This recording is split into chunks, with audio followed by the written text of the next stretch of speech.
This is what we're hearing. No, it's not true. I call out things that are wrong about that promoters and managers do that are wrong in the sport and fighters themselves. That's what I do. It's nothing to do with me having integrity. I love boxing. It's my passion. It's my livelihood. It's my livelihood for 31 years. I've loved boxing for 51 years. Okay. And, it's just that I'm very outspoken. I'm straightforward. I'm very forthright, and I call it as I see it. And if it's wrong, I point it out.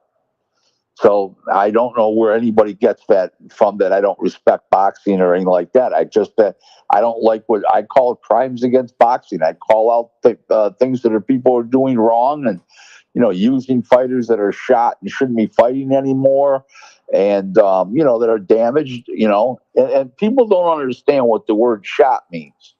So I'll explain that real quick. If a guy was a very good fighter at one time and he's regressed, that's shot. Now he could be slightly regressed where he's just on the back nine a little bit, but at a certain point he shouldn't be fighting anymore. That's shot. If a guy is 10 wins and 12 losses and he's just a journeyman fighter, but he's not regressed, that doesn't mean he's shot. He's just not a good fighter. Okay? There's a big difference. When you regress, that means you're shot. Okay, and I resent people using those type of fighters, especially in high level TV fights, because it's demeaning to the sport. Okay, and it's crazy. I mean, just today or yesterday, Dana White came out about boxing's matchmaking is atrocious, which it is. I can't disagree with him. Why is boxing's matchmaking atrocious? Because we make too many fights to build up a fighter. The people want fighters to be 20-0 and 25-0 and too many build up fights, not in serious fights.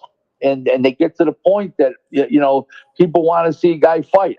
I believe in this. I believe in the beginning of a guy's career, 4 relatively easy wins. Then you give him a challenge in his 5th fight. Okay? Yeah. If he passes that level, you give him 3 more fights that are not easy but a little challenging, and then you put him in a real fight in his 9th fight. If he gets by that, then you do the same thing again. 3 more fights at that level. He passes that, then you go to the next level above. And what these guys are putting these guys in with too many pancakes. All they do is want to fight stiffs. I mean, I know it for a fact. I get fighters turned down that I attempt to put in broker deals for fights that are 18-3, 18-4. Nah, too tough. I mean, come on. I mean, they're not even punchers or left-handers. They're just regular guys. What do you say to the people which promoters don't really like working with each other? Every promoter has their own clients. Boxers used to be. Can I finish? Yeah. So promoters are out there and they don't seem to have the best relationship with each other. Everybody's trying to work for their clients. Everybody's trying to work for their boxers, trying to do the best for their boxers. So boxers don't really want to get out their comfort zone, because they're also in a TV network where they're working with. They like to be the A side. What do you say to people which the boxing business sometimes doesn't allow the boxers to fight each other? What do you think about that? I think it's bad for boxing, but there are a lot of promoters that do work together. Okay, an example. Which promoters work together right now? Frank Warren and Bob Arum. Yeah, that's one. Eddie Hearn and Eddie Hearn and Bob Arum have done quite a few fights over the last 5 years together. Unification bouts, bigger fights. Maurice Hooker and Jose Ramirez just won. There's a whole bunch. That was just one comes to my mind. Okay, there are promoters that work with other promoters, but as a general rule, you are correct. Yeah. I mean, look, Rick, the problem we're having here now, there's some fights that I want to talk to you about, because your name has come very vocal on these fights. And the fans are waiting for these fights. And you know the inside of these fights. Now, before we go there, we got Brian Guzman-Steven Peter Von Ox has said hello to you, Rick Glazier. He knows you. Bruce. Who is it? Who is it? Peter Von Ox. He said a big shout out to Rick Glazier. Peter Von Ox. Okay. And there's a guy called Bruce Gas Boxing, Jazz and More. He's been in boxing for a long time. He also gave you a shout out. So look, the fights that people want to talk to you about, and you know the inside behind the scenes. Terence Crawford versus Errol Spence has become very quiet. Fans are on edge. Can you please enlighten to the fans what's going on with this fight? Well, I'm not on the inside of the situation. I'm just getting bits and pieces from quality sources. Okay, so I can't tell you officially, but I can tell you what I'm being told. So what's basically happened is that they are far apart on money.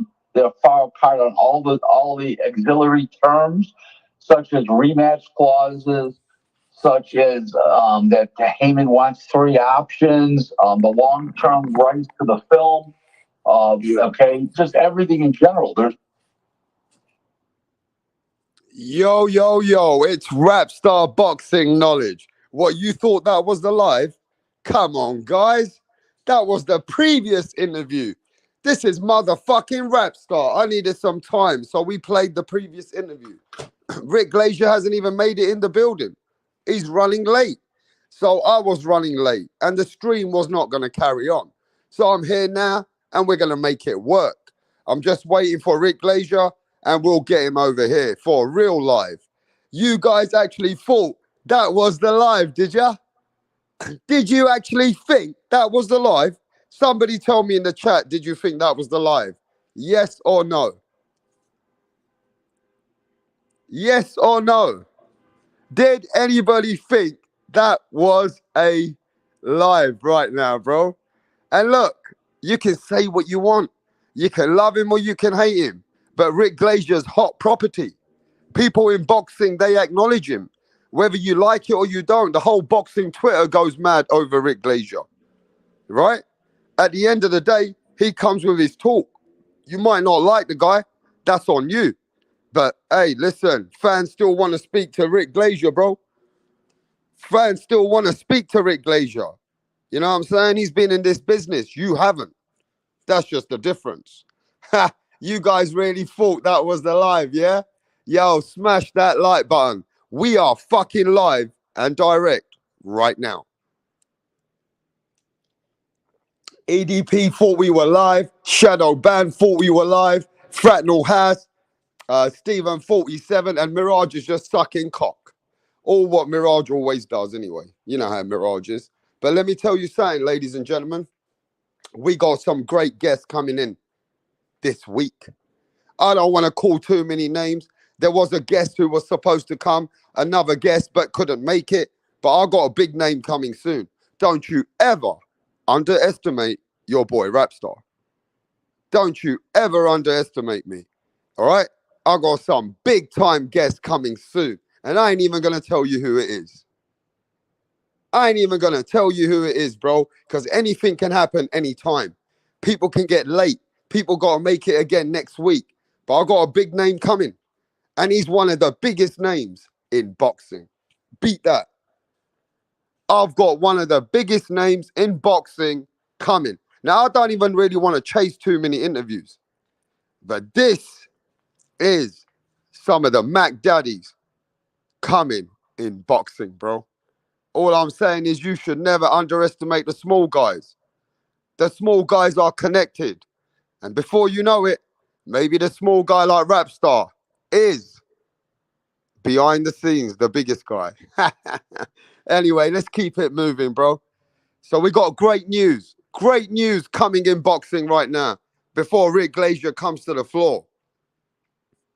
And let's talk about something that we need to talk about right now. And you guys already know that I already know.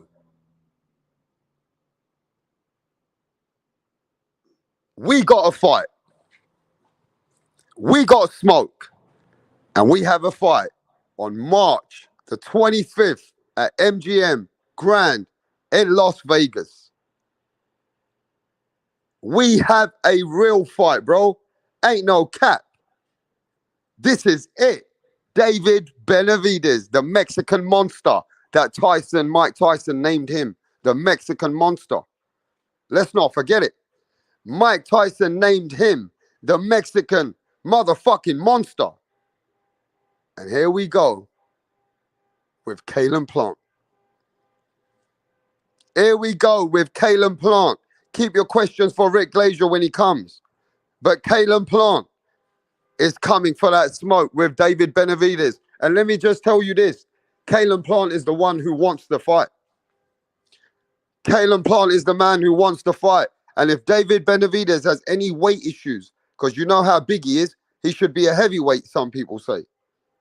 If this massive guy, David Benavidez, cuts too much weight and he's not as fit, then Mirage is going to be in trouble. Mirage will end up getting derailed. If anyhow David Benavidez doesn't look his best with Kalen Plant, it's the end for Mirage. Mirage will officially be out of YouTube. You will never hear him again. The man will jump off a cliff and probably go and land on sand. All I'm saying is, this is a big fight now. And David Benavidez better come with that smoke. Now that people say David Benavidez, now let's see what David Benavidez has got. Let's see what David Benavidez has got, bro. We've heard it so much that he's going to beat Canelo. David Benavidez is going to take over the division. Well, we better fucking see a David Benavidez taking over Kalen Plant. We better see a David Benavidez taking over a Kalen Plant. Because if Kalen Plant is tricky and has enough pop to keep David Benavidez off him and his footwork, and he can keep David Benavidez honest for 12 rounds and outbox him, fucking hell, bro. David Benavidez is going to be, wow. He got a big name in America. People have got posters of David Benavidez in their house. Some people have changed their sex like Mirage so they can love David Benavidez. There are really some men who have converted their sex so they can love David Benavidez, which is like Mirage, right? We know that. So at this point, all I know is that David Benavidez, all eyes are on David Benavidez. I know that Kalen Plant is the fighter that people know. He can fight. He's a good boxer. Smart fighter. But he knows when he came against Canelo Alvarez, Canelo finished Kalen Plant to the end of that fight. Once Canelo hurt Kalen Plant was running across the other side of the ring. And then when Canelo gave him some more hands, Kalen Plant was finished, begging for mercy. Kalen Plant was begging for mercy against Canelo Alvarez. Let's not forget that. Stop the bullshit out here. Yeah? Kalen Plant was in a situation. Do you remember what Kalen Plant said to the world? He said, I'm different. And he called Canelo Alvarez a bitch. He called his trainer a bitch. I mean, you know, Kalen Plant did give it, bro. But I got to give it, Kalen Plant was smart for 5, 6, 4 rounds. But once the pressure came on, Kalen Plant started speaking to Canelo Alvarez in the ring. Who remembers what I'm talking about? Who remembers when Kalen Plant asked Canelo Alvarez for gratitude for how good he's fighting? When Kalen Plant starting to have conversation with Canelo, asking Canelo that, you know, come on, I'm not bad. You know, trying to ask for some kind of a, you know, certification. Who remembers that? Who remembers Kalen Plant's energy got changed? Somebody please tell me. You can't tell me that you didn't see Kalen Plant's energy change. When Kalen Plant was talking to Canelo Alvarez, he basically was asking for gratitude, saying, yo, Canelo, I'm not bad, right? I can fight, yeah? Canelo, do you respect me? What the fuck are you asking Canelo Alvarez if you respect me in the middle of the fight? Huh? What was Kalen Plant doing? Asking Canelo, because you know what it was? At that point, he knew, he knew Canelo Alvarez is just too much. And when Canelo was landing to Kalen Plant's body after the 7th round, he was hurting Kalen Plant. Yes, I respect Kalen Plant. I do. I respect Kalen Plant. He's a warrior.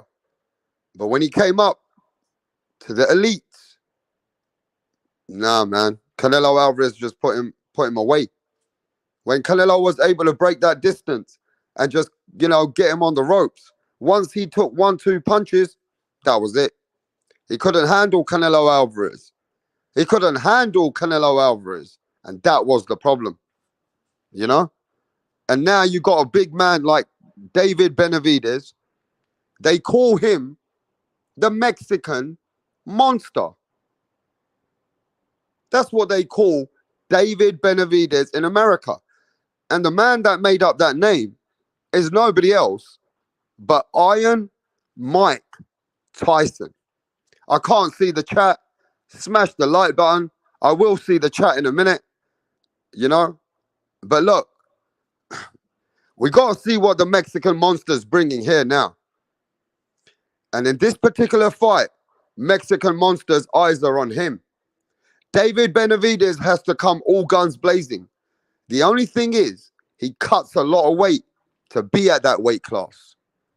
David Benavidez is a massive guy at that weight class. But one thing we know is that he's got combination punching, and he does punch consistently, and he has a very good work rate. I do like David Benavidez's gas tank. I can't lie about it. It's super unleaded. David Benavidez's gas tank is super unleaded. Octane. You get me? He's got it. And he's very consistent, but he gets hit. And David Benavidez ain't hard to hit. You can hit David Benavidez, but David will take a punch. David will take 2 punches to give a punch. He's very aggressive, very come forward fighter. And David Benavidez, I don't think, can fight on the back foot. He's not made to fight on the back foot. He's made to fight in the center of the ring or to come forward or in the pocket. I don't think David Benavidez can fight going backwards. But ain't no Kalen Plant pushing David Benavidez backwards, not that much anyway. So let's see how this goes, bro. But we're excited. It's 2023 and we're finally getting some fucking fights. As you know, that we don't want this year to be where we don't get the biggest fights in the world. So this is nice. Starting it off, we got March. We got a fight with Kalen Plant versus David Benavidez.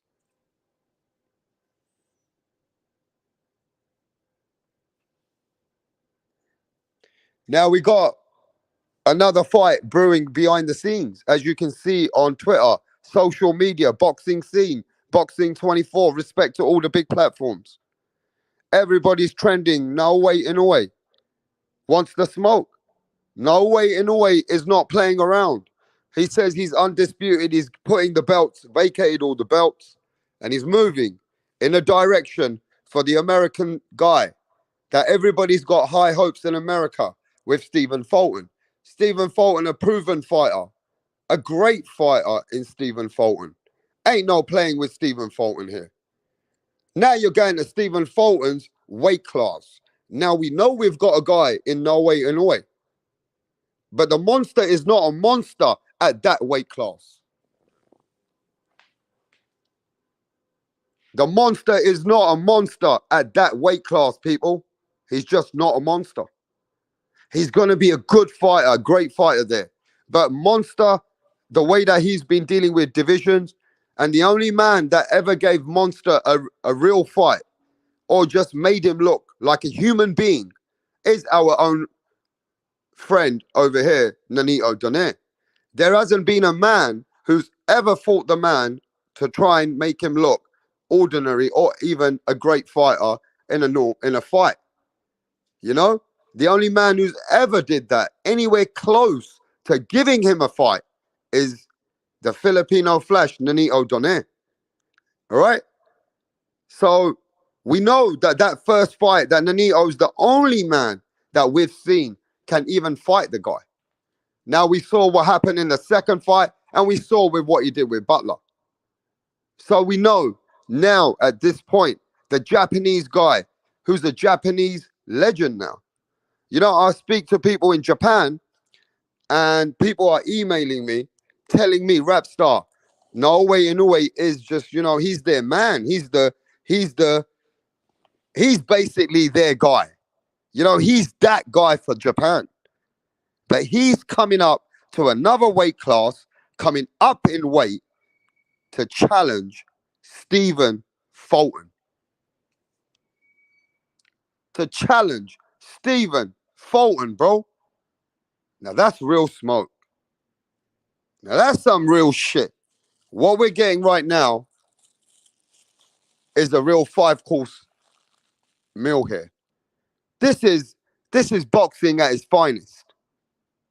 We ain't looking for anything in between here.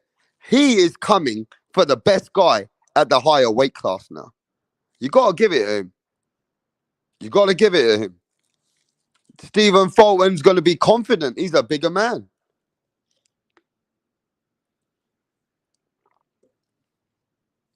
Stephen Fulton's going to be confident. He's the bigger man. Let's keep it 100 here, right? But yo, let me get, shall we get the guest in a minute? What time is it? All right. I think he said 11:30 Central Time. What the fuck is that? I think I'm at that time. I'm not sure. We've still got a little bit of time, you know? But at this point, do you think Stephen Fulton, no way in a way, 122-pound champion, clash target for late spring in Japan? Fight's going to happen in Japan, bro. So let's see what you guys are saying. I'm coming to the chat. Let's kill some time for a moment and let's have a little chat. Yo, yo, yo. Real Boxing TV in the motherfucking house. Yes, sir. Tech Bayless. Yo, my mate, EDP. Hey, the one and only Mike from Boston, bro. Mike from Boston in the house, bro. Johnny Thunder Mirage, the hater. Yes, Johnny Thunder. Yo, yo, Nonito Donaire in the house. Yo, respect to Nonito Donaire and Rachel Donaire. You know what I mean? Respect, champ. MAW, what is going on with MAW? Yes, sir. Yes, punch drunk boxing. What is happening, bro? Yes, man. Jose Garcia. Pound for pound king. What's happening, brother? You all right, mate? Cole Hunter Hanson. Yes, man. What's going on, brother? Hyphy. What's happening, Hyphy? You all right? Hyphy, you should have now a wrench. I think you got a wrench now, bro. QT. What's happening to QT out here? Stephen 4722 in the house. Yo, hit that like button for your boy Rapstar. Come on. Support the channel out here, man. We're grinding out here for the sport of boxing. We're grinding out here for the sport of boxing, bro. One of the best sports in the world. The sport that brings us all together. And the passion is unbelievable. When it comes to boxing, everybody in here has got one thing in common. We love this sport.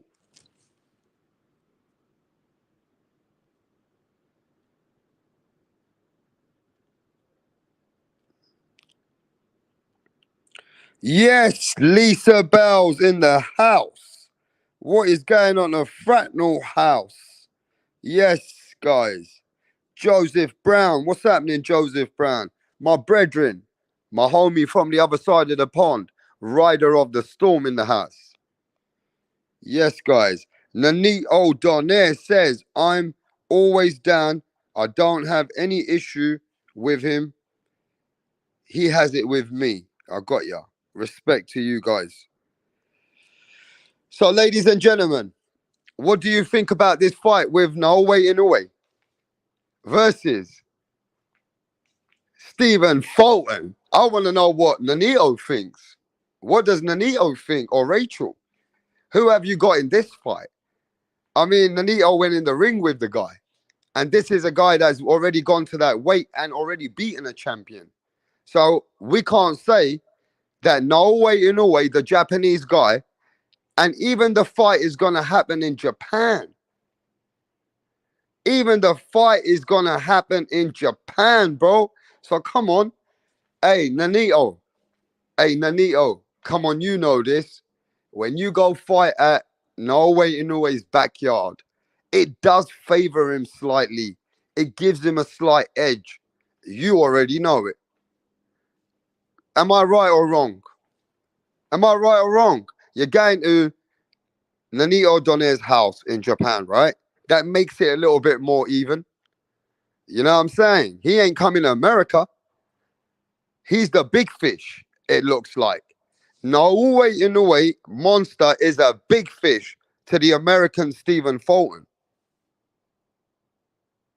To the American Stephen Fulton, bro. You guys have to keep this real here. You're going to Japan, that has to favor Inoue a little bit here. That's his climax. You know what I mean? That's where he's suited. That's where he's from. So at this point, Stephen Fulton, he's going to take a plane, go over to Japan. Now you're going to expect Stephen Fulton to come back with the win from Japan. Then he got to come with some great, great fight. If you think you're in a close fight with Stephen Fulton in Inoue in Japan,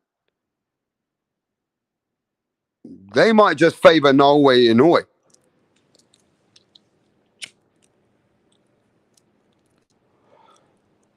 You know what I mean? Stephen Fulton got to try and drop. He got to try and dominate this guy. And both of these guys are at the elite level. How do we know that this ain't going to be a very competitive type back and forth fight?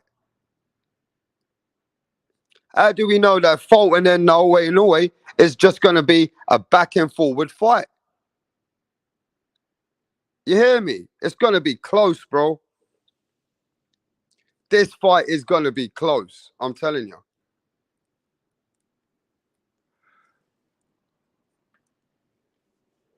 I really don't even know how I can even favor Fulton right now. I don't know. I don't know if I can favor Fulton right now. I got to sit on it.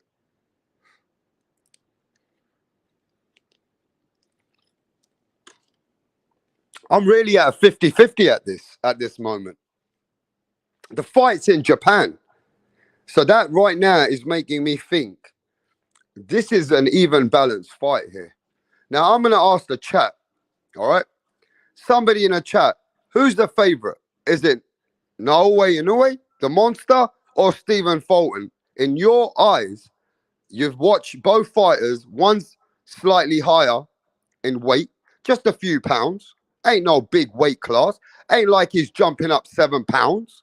He's jumping up a few pounds. In your eye test, who do you think wins in Japan? Inoue. Who do you think wins right now in your eyes? No way, Inoue. Look at that. You're going for the guy who's a flipping lighter fighter. A smaller guy is who you favor. Wow. Stephen Fulton's a proven, unbeaten guy. Comes from the top boxing circuit in America. Well respected from everybody I speak to in the United States about Stephen Fulton. Proven fighter. After beating Brandon Figueroa, you can't take nothing away from him. Inoue is favorite versus Fulton in America or Japan. Wow. EDP's got Inoue. Inoue. What? Lisa says Inoue is the favorite. I have to look at more Fulton fights. Wow. Hey, champ. Hey, Nanito. Hey, Nanito. Who do you favor in this fight, Nanito? Do you favor Inoue or Stephen Fulton, bro?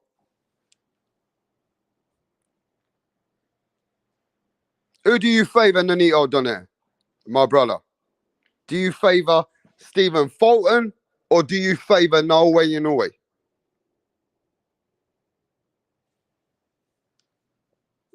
Are you on the fence? Hey, listen, everybody's going Inoue. I haven't seen one person tell me Fulton yet. I haven't seen one person in the chat saying Fulton. And maybe Nanito just wants to stay in the fence. And he's not got a winner. But I haven't seen one guy in my own channel telling me Stephen Fulton. Where's the American fans out here? Where's the American fans out here, bro? Why are you not backing your boy Stephen Fulton? How are you not backing Stephen Fulton? He's the bigger guy. He's the bigger guy over here, man. He's the man that Inoue has to come to his weight, bro. I'm telling you. Inoue's coming to his weight. You guys are funny. Yo, let's see what the champ says. Nanito Donaire says it's hard because it's in Japan. And Fulton will try to go for points. But will the Japanese judges give it to him? Inoue's power is what do you say? Undeniable. But Fulton doesn't just go forward or back. He uses lateral movement. Wow. Even Nanito Donaire saying you can't beat Inoue in Japan. And I just said it, didn't I? I just said it. That Stephen Fulton, wow. He got to do something spectacular in that fight. He got to drop Inoue. He got to get a 10-8 round, right? He got to get a 10-8 round. He's got to be aggressive. He's got to make sure that Inoue is going to get hurt or even injured. If Inoue can get injured, bro. And let me tell you this. I think Nanito Donaire broke, didn't he damage Inoue's orbital bone? What orbital bone was it, left or was it right? Didn't Nanito Donaire damage Inoue's orbital bone? If I'm not mistaken. He did. In the first fight, right? What orbital bone was it? Was it the right or the left? Was it the right or was it the left? It was his right, my left. Okay, so it was his right. If you were a trainer, would you not try to target that side? I'm just saying. Heavier puncher, bigger man. Do you think that conversation would take place in the way that... See, you can only get a game plan if you saw how Nanito fought in a way. Nobody else can give you any game plan. There isn't a print. Right? So is it something that you would target? Would you have that conversation with your trainer, with your people? Would you say, look, Nanito smashed him in the eye. Maybe I can try and see if I can get that eye a couple of times. I don't know. I'm just thinking, isn't that a logical conversation? Let me try and get his eye. I'm just thinking, right? I mean, any inch you can get, you know what I mean? You're going to use it. Any inch you can get, any kind of advantage, you would want to make sure you try and maximize to that advantage, right? So you never know. But look, at the end of the day, I'm with everybody on this one, bro. I really like Stephen Fulton.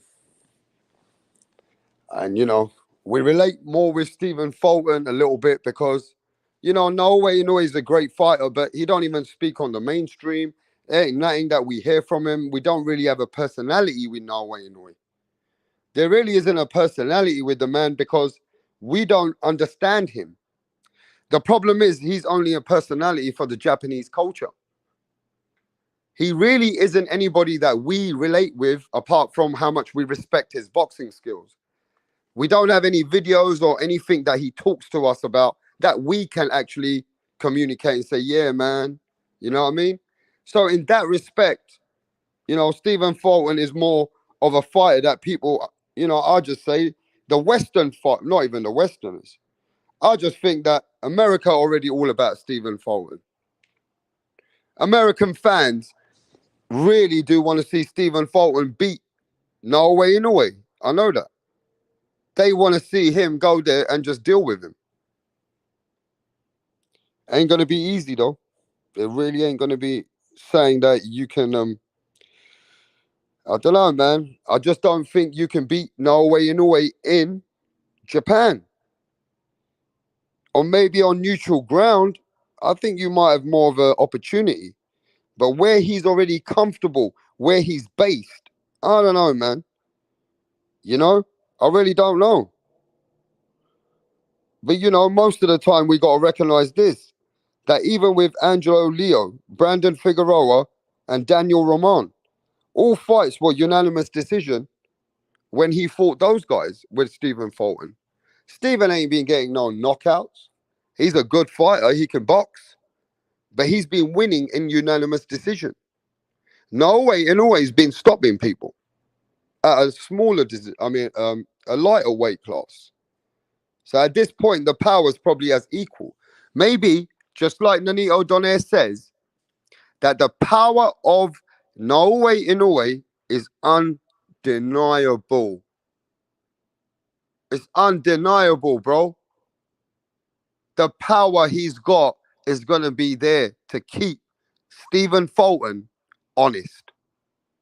And if that's the case, then you might have to favor the Japanese samurai.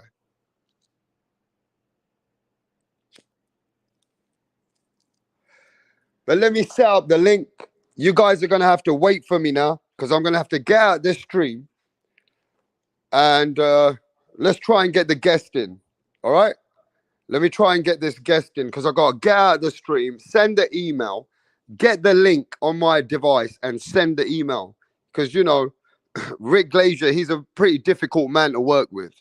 He only wants to work on email. And sometimes he'll say to me, oh, Rapstar, the StreamYard is not blue, it's black. I can't click on it.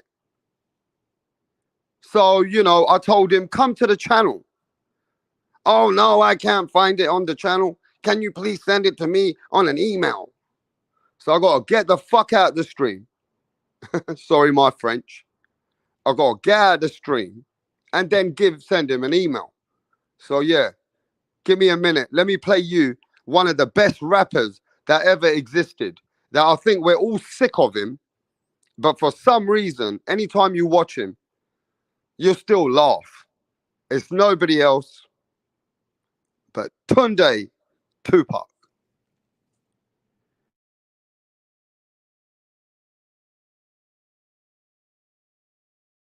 What up? How are you?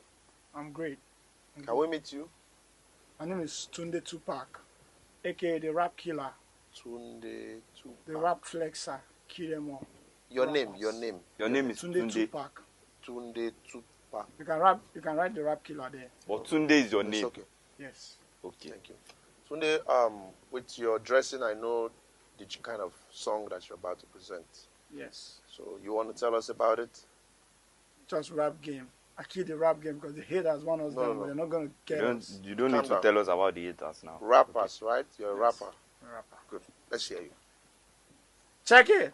Ha ha. Check it. Ha ha ha. Check it. Check it. Check it. I rule everywhere. I rule. They want to take me down, but they cannot take me down. Yeah. I rule New York. I rule Lagos to Atlanta. We go to Chicago. Check me out. Check my game. My game is tight. All the haters, I shoot them in the brain. Boom, boom, boom. I've been around with my guys, 50 Cent, Tupac, Biggie, Snoop Dogg. We're all in this game together because I kill them all. I kill Tupac and I kill Biggie. I kill them all because they can't contain my rap game. Hey! It's off the hook because I kill you all now. No, calm down. You killed? You killed who? It's just a lyric. Don't fear. Lyric. Yeah. Your lyric Hey. will put you in trouble. You have to be very careful. You don't just go about saying things that you don't know. It's a rap game. That's how it is. Oh, okay. How old are you? I've been in this game for more than 20 years. How old are you? What's it? I'm 15 years old. What? Just forget my age. Just focus on how long I've been in the game. And you know Tupac. You know Snoop Dogg. You know By the 50 grace of Cent. God, we met in the States. Oh. Which state? Akwa Ibom. This guy.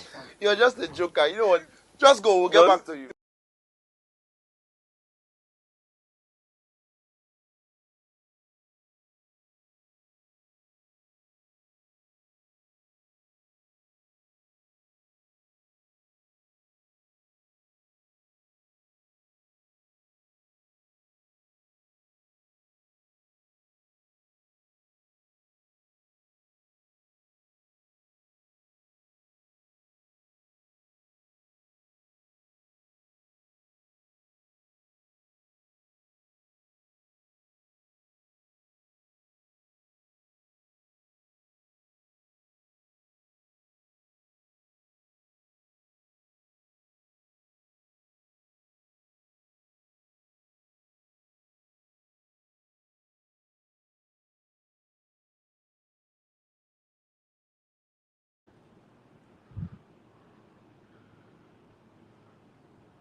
Right, what's going on here, Donny's on the next? Barry's actually going to propose to Sandra. Sandra has been giving Barry mad head lately, and he's witch, yeah? He's doing this behind the back of the boys, because they know, yeah, they would have cussed him out for proposing to Sandra. Tracy had one job to do, and that was to record it, but she's all over the bloody place. Barry's clocked that she didn't get the footage, so he's going to propose to Sandra again. Oh, for fuck's sake, Tracy! What's going on? All right, ladies and gentlemen, as you know, he should be back soon. Now, do you want to hear Rick Glazier? It's been a while, and you know, Rick Glazier is a controversial figure. He comes on Twitter, and people don't like how he rolls. He'll say stuff, and he'll, you know, be very spiteful to certain conversations. Maybe it'll sound like that, but it's how Rick Glazier rolls. So he's walking to his office, he said, and he's going to click the link. But, you know, if you got a question for him, we can ask him the question at the end of the day. But we got a few things to speak about and catch up with boxing with Mr. Rick. But here he is, no one else. But it's the one and only, as you know, Rick Glazier in the house. How you doing, mate? Good, Rapstar. How you doing? Man, I'm doing really well. You've been a very busy man. We ain't heard from you for a while, but, you know, I'm sure you've been catching up with everything in boxing, with up to date with what's going on. I hope so. Well, I will say this though, Rick. I'm very proud of you for the present that you bought your wife. She's lovely. She is that what you bought it. It was a 500 SL Mercedes, wasn't it? No, not the SL. It's not a convertible. It's the No, 500. sorry, 500. The 500S, the big sedan. Yeah, Yeah, they're nice. They are. They're nice. 2023, brand new for the wife. It's pearl white with a tan interior. It's gorgeous, and you know, Yeah. glad to be able to do it for her. You know, she's a great lady. Man, yeah, I see you posted that. You were proud of that. You know what I mean? It's nice you bought your wife a nice car like that. Not many people get a car like that, and it's a beautiful car, Rick. Well, it's all because of boxing. If it wasn't for boxing, you know, I was just a regular working guy. I couldn't afford it. So I'm just happy to be in boxing, happy to be able to afford it for her, you know? And this is to the people who say what Rick Glazier's in business and boxing for many years. He's still hustling in the sport. If the man wouldn't be buying 500 S Mercedes for his wife, he said it's because of boxing. So maybe boxing has been kind to you, Rick, in some way, huh? You've been Yeah, good. definitely. I've seen countries. I've been to cities I would have never seen. I met people I would have never met. You know, Don King, Bob Arum, Donald Trump. I mean, the list goes on and on. You know, so boxing's been good to me. No complaints. Well, let's keep it boxing, Rick. You know, we appreciate you coming over. And let me tell you this. I've seen certain things going around the social media, but it seems like Gervonta Tank Davis, Rick, Gervonta Tank Davis, pay-per-view numbers are very low. Can you please speak about them? Because you've posted them, Boxing Scenes posted them, Boxing 24's posted them, and the Gervonta Tank Davis numbers, are these real numbers, Rick? Yeah, I don't know what they posted. I have no idea. What did they post? I didn't even look. Yeah, let's see if we can find it. Give me a sec. Give me a sec, Rick. Let me work this out. All right. Boxing, but you remember, boxing scene is owned by CBS, which also owns Showtime. So, you know, you got to remember, you got to take everything they write with a grain of salt. Yeah. Right?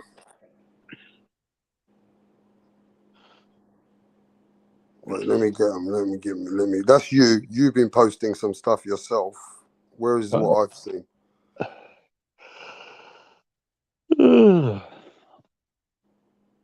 Well, look, I'm just saying this. I've got the numbers. It's on the website. It's coming up.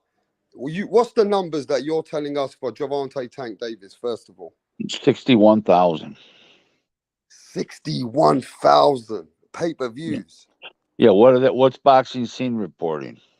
I'm trying to find it. I don't know why it didn't upload. Let me try and upload it, Rick. But can you tell the people the numbers of Tank Davis, and how is it that you get these numbers and not many people in the world get them? I get them from an LA based attorney that's in the TV industry, and he gets all the numbers for everything, just literally everything.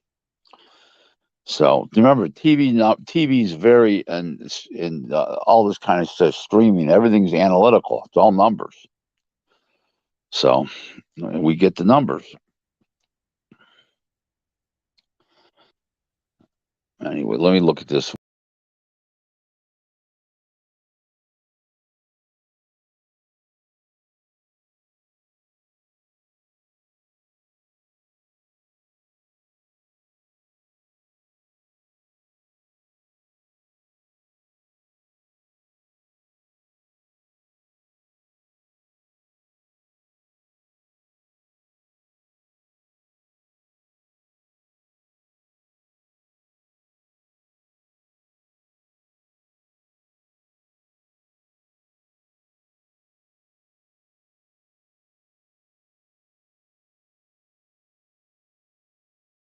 All right, ladies and gentlemen, give us a second.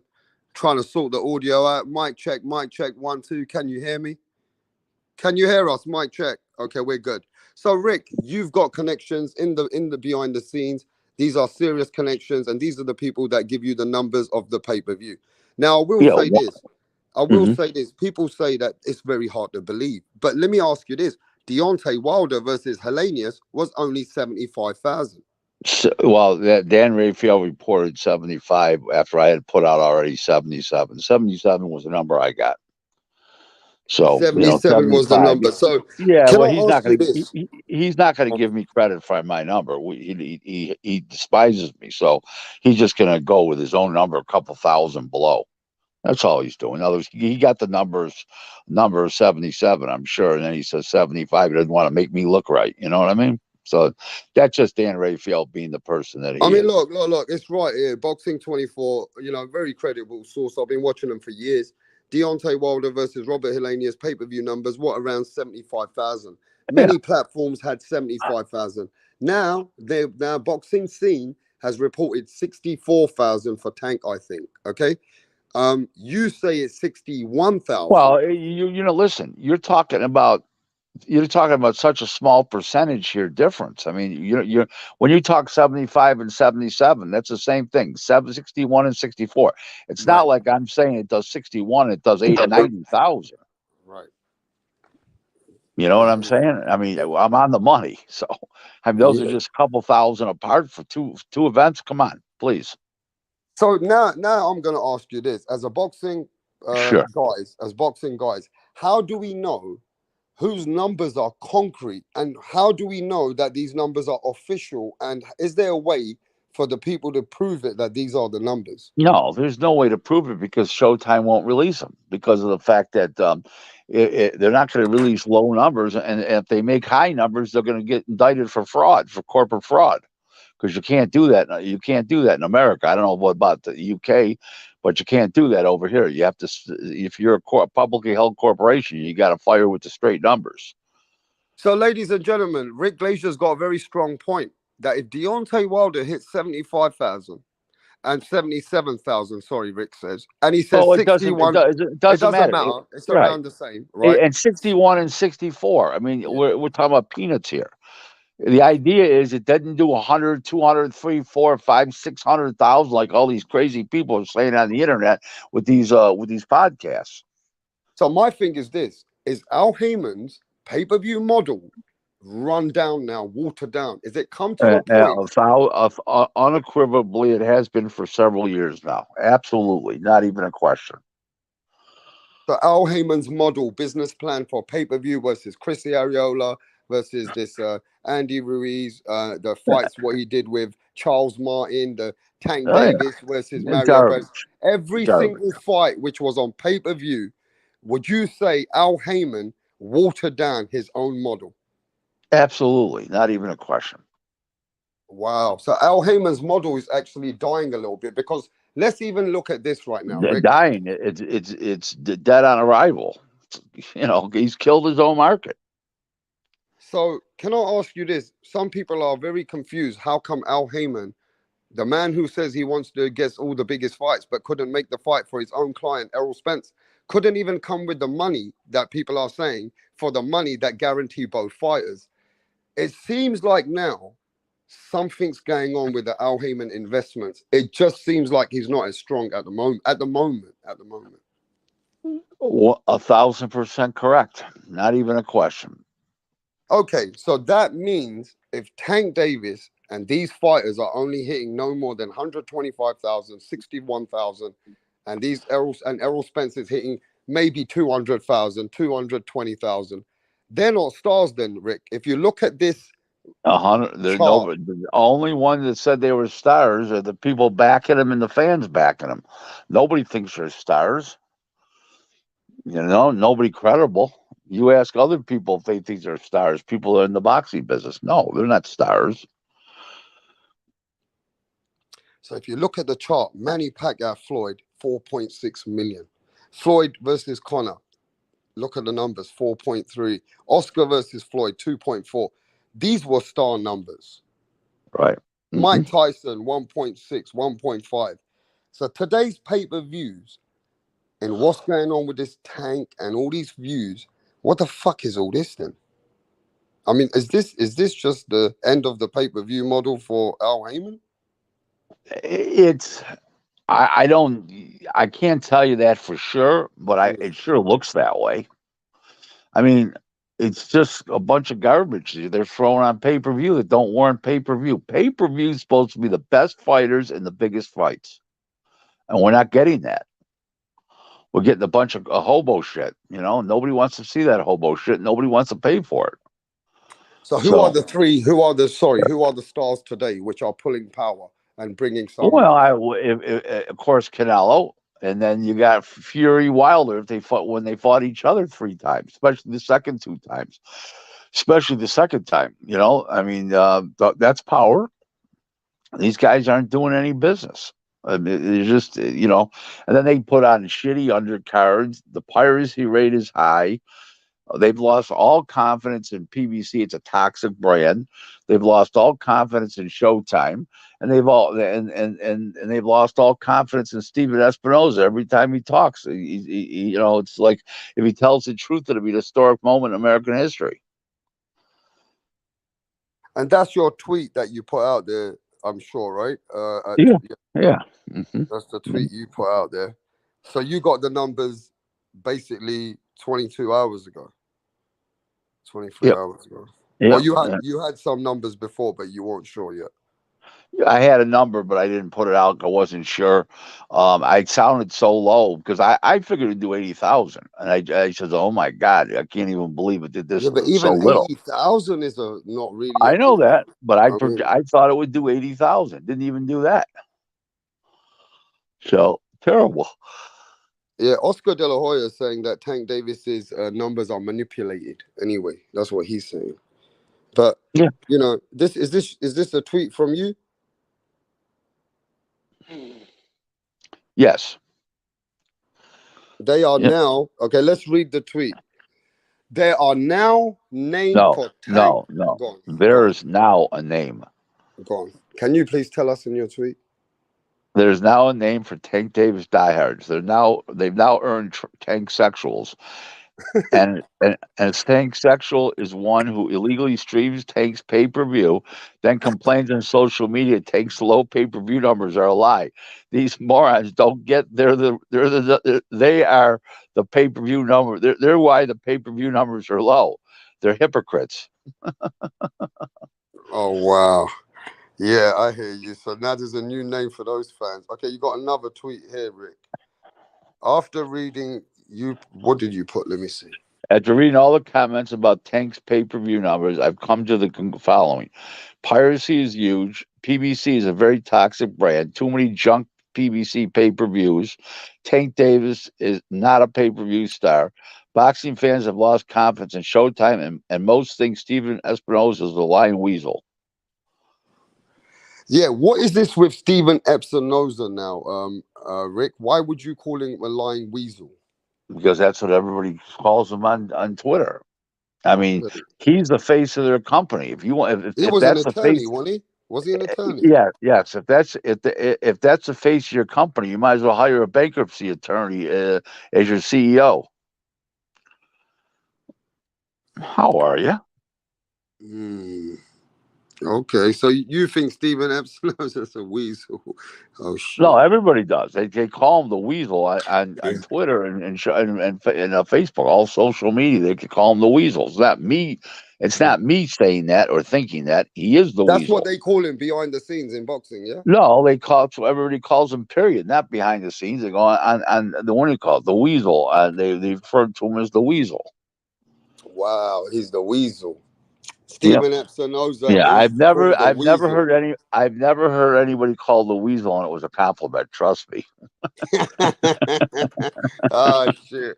So Steven Espinosa is coming here soon. We'll talk to him about him being a weasel. Hey, listen to this. You tweeted about Edgar Berlanga. And Edgar Berlanga is now separating ways with Top Rank. He's already separated. It's already a done deal. Why do you think Bob's let him go? Well, they couldn't agree on a career path for the kid. Top Rank wanted to basically have him step back and fight a couple lesser guys for a couple of times, get his confidence back, score some knockouts. After last 4 fights, he went the limit. So they didn't want to take less money and do that. They wanted to continue to be main events and get paid a lot of money, and they weren't looking to build in Top Rank's eyes. Top Rank wanted to build a brand back, and they didn't. They wanted to just keep fighting for the big money. Didn't want to take that step back that it took to take. You know that line, you got to take us one step back before you go 3 feet ahead. They didn't want to do that. They had an ideological difference of what they both expected out of the kid, and they parted ways.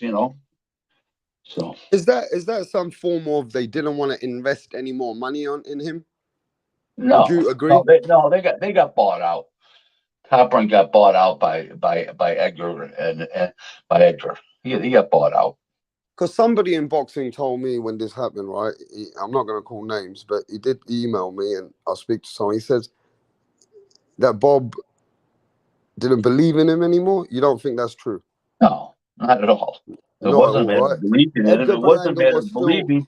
It wasn't. They couldn't agree on the game plan going forward. Just as my tweet says. Right. There's nothing about Bob didn't believe in him. No, I hear you. Whether you believed in him or not, he still sold a ton of tickets. did good ratings on TV. So whether Bob believed in it or not, It has nothing to do with it. Yeah, so you actually Oh think God, take this ugly bastard's picture down, please. Oh, hey, I gotta just say it to you. I want to know, and the world wants to know this, Rick. Why do you despise Al Heyman that much? well, I had a bad dealing with him in the early 2000s. But that's not it. He's just fucked up boxing. He's fucked it all up. That's why the best fights aren't being made. That's why he's putting on shitty pay-per-views. He's fucked the pay-per-view model up. Fighters don't fight each other anymore. I mean, he's got fighters give up world titles because the challengers from another promotional company, the mandatory challengers from another promoter, everything he does is fucked up. So there you go. You don't give him no fucking credit, Rick. No credit at all. What kind of credit you're supposed to give a guy? He I mean, pilfered. the guy has done some big fights in boxing. What has he done? He pilfered between $550 and $900 million from a what do you call a company? I don't know. What do they call a company? Whatever. An investment company. I mean, what has he done? Hedge fund. Hedge fund. Yeah. What has he done? Now, seriously, what has he done? You tell me. Okay, Al Heyman has built a lot of fighters up, right? And also, you got to remember, a lot of fighters have made a good, life-changing money with this man. He's also has made big fights, like Andy Ruiz versus Anthony Joshua. No, he didn't make that fight. No. He was advising Anthony Ruiz. No. Wrong. Go on, Wrong. He was a 4-week opponent change because Gerald, what's his name, Big Baby Miller failed the ped test, and I wrote fucking Stupido a letter, fucking Eddie Hearn. I said, don't fight fucking Andy Ruiz. Take this guy, Trevor Bryan, easy win. You'll draw some people because he's from Albany, 2 hours away from New York City. I gave him the whole lay of the land. He called up Don King's got him. Called Don King. Here's Don's number. He called Don King and talked about it, but never mentioned a figure. Then he went and told everybody that Don King wanted too much money, so he turned him down. He never even discussed a figure with Don King. Another guy that lies. Boy, oh boy. I mean, it just, and then this guy comes along and gets Andy Ruiz. He didn't make shit. He didn't make the fight. Okay, they needed the fight. That's what he chose. Please. He was in the right place at the right time, Andy Ruiz. Okay, but what about the fights that Al Heyman's been put together, like with Mayweather, Canelo Alvarez? Some of the biggest clients that he's got. Errol Spence made some good fights with Al. Okay, hold it. I'll answer that question. He's probably made 7 or 8 great fights. Deontay Wilder, go on. What? Deontay Wilder. What about Deontay Wilder? He made the fight with him and Tyson Fury, right?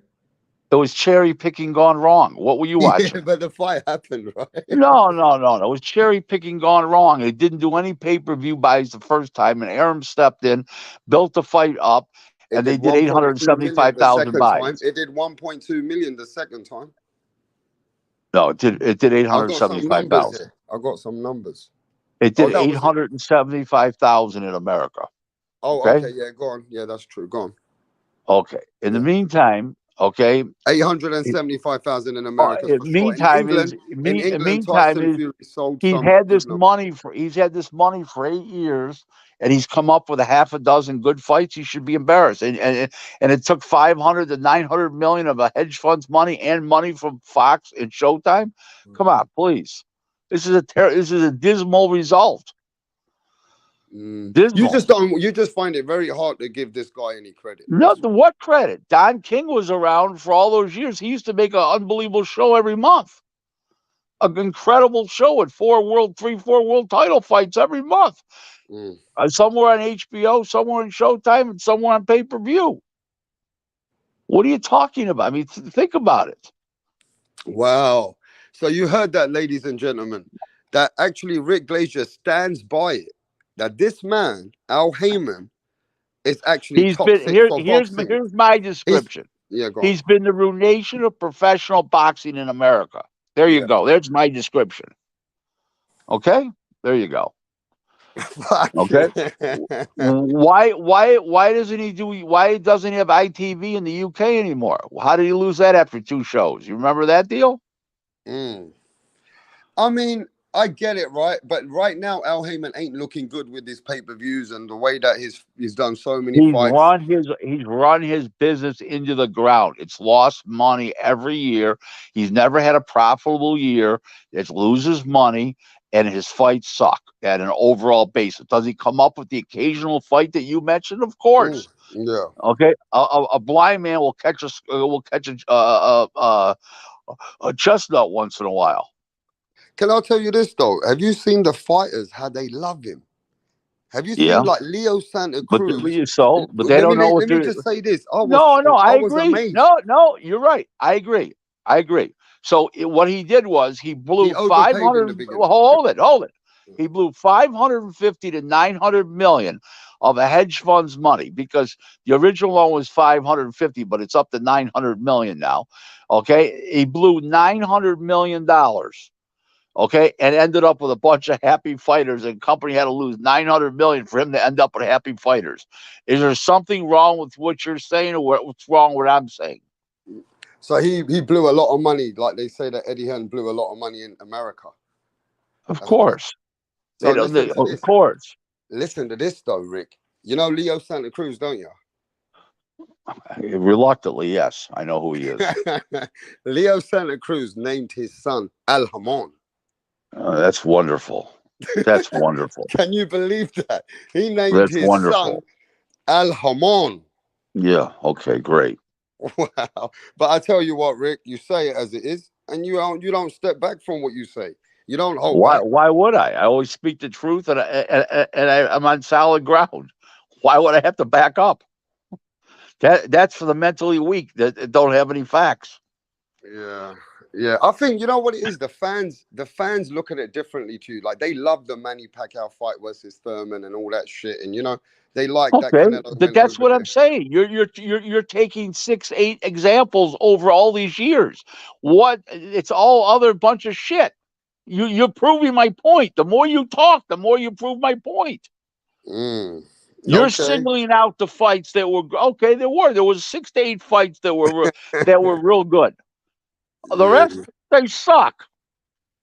So okay, we can move on, man. So Al Heyman is nothing to you. You don't think he's just bragging nothing good, a negative energy. No, nothing. Feel. Well, why did he get run out of England? Remember, he had Carl Frampton, and he had this guy and that guy. He had ITV. What happened? He had Amir Khan. What happened? Tell me what happened. Tell me how many English fighters he's got right now, UK fighters right now, including Ireland. So let me tell you this then. What do you feel about when Oscar De La Hoya, Eddie Hearn, and even Bob Arum say that Al Heyman is a fraud in boxing? He's misleading, doing something wrong, and they couldn't prove it. But they say, all these promoters say that Al Heyman is doing something against the Muhammad Ali Act. Can you explain what they mean? Because they're saying he's calling himself an advisor, which he is to the fighters, but he's running a promotional company whether they use TGB as the promoter is beside the point. As the licensed promoter, he's dwelling out the money. He's deciding who fights, who gets paid what, where the fight is. He's making all the decisions. He's the promoter. He's raised the revenues. He's done all that shit. How can he be a promoter? Isn't it? Well, that's what they're saying. That's the point. That's the point. That's the point. That's the point. That's what they're saying. You mean he influences them? He's the one controlling them. What's going on? Correct. Oh. You said it. Oh, so he could be basically in the back end controlling them like puppets and funding. They are. Not could be. He is. What do you think? They only fight once a year, once every 15 months. What do you think so? Because he tells them the more you fight, if you fight twice a year, you got 2 chances to lose. If you fight, you lose your title. If you only fight once a year, you'll get 1 chance to lose your title. This is just the con man that he is. Hello? Yeah, I can hear you. I'm listening. I can hear you. The only thing I heard you was breathing. That's not a good sign. You're a funny guy, Rick. I'm just trying to let you get it off, to be honest, because to be honest, It seems like with you and Al Heyman, it is personal. He's done you wrong. He's not a right person, and you ain't never gonna give this man credit. End of story. No, why would I give him credit for ruining boxing? Answer my question. He went to the UK, he signed fighters up. They all left him real quick, and he lost his ITV deal in 2 fights. Yeah.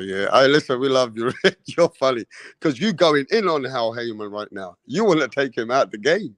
You rather see No, I Al don't want to Heyman take him out out. the He's fucking taking game. him. I don't. You don't need me to take him out. He's doing a hell of a job himself. Okay. Hey, listen, it is what it is. Rick Glazier ain't got no time for Al Heyman, people. You heard him, and he's our guest. It is what it is. He just don't like the guy. He says the guy's a crook. Okay. I didn't say he was a crook. That I did not say. Okay, so you Don't call put him words a in my crook. mouth.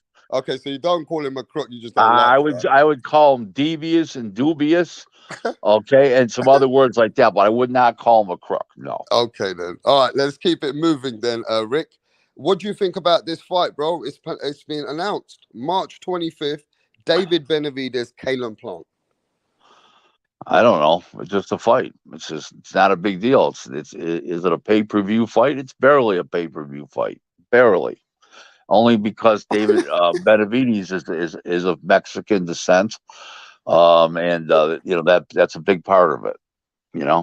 Is it because you don't like the fight because Al Heyman's got this fight? No. It's barely pay-per-view. If I didn't like Al Heyman, I would have said no. It's not pay-per-view. It's barely pay-per-view is what I said. You're trying to put words in my mouth. I'm not. I'm asking you that it just doesn't seem like you like this fight right now. Where this fight it's all is right. a big It's just a fight. It's just a fight. There's nothing exciting about it. Yeah, there's not much going on though right now, Rick. In 2020, there's not much going on. Hopefully, hopefully they're gonna. Looks like they're gonna make Usyk and Fury. They're gonna. Hopefully they're gonna make. Fight. Hopefully they're gonna make Inoue and Fulton, and there's gonna be some good fights they're gonna make here coming up. Ryan Davis and Ryan Garcia and what's his name there, Tank. Hopefully that'll come to fruition.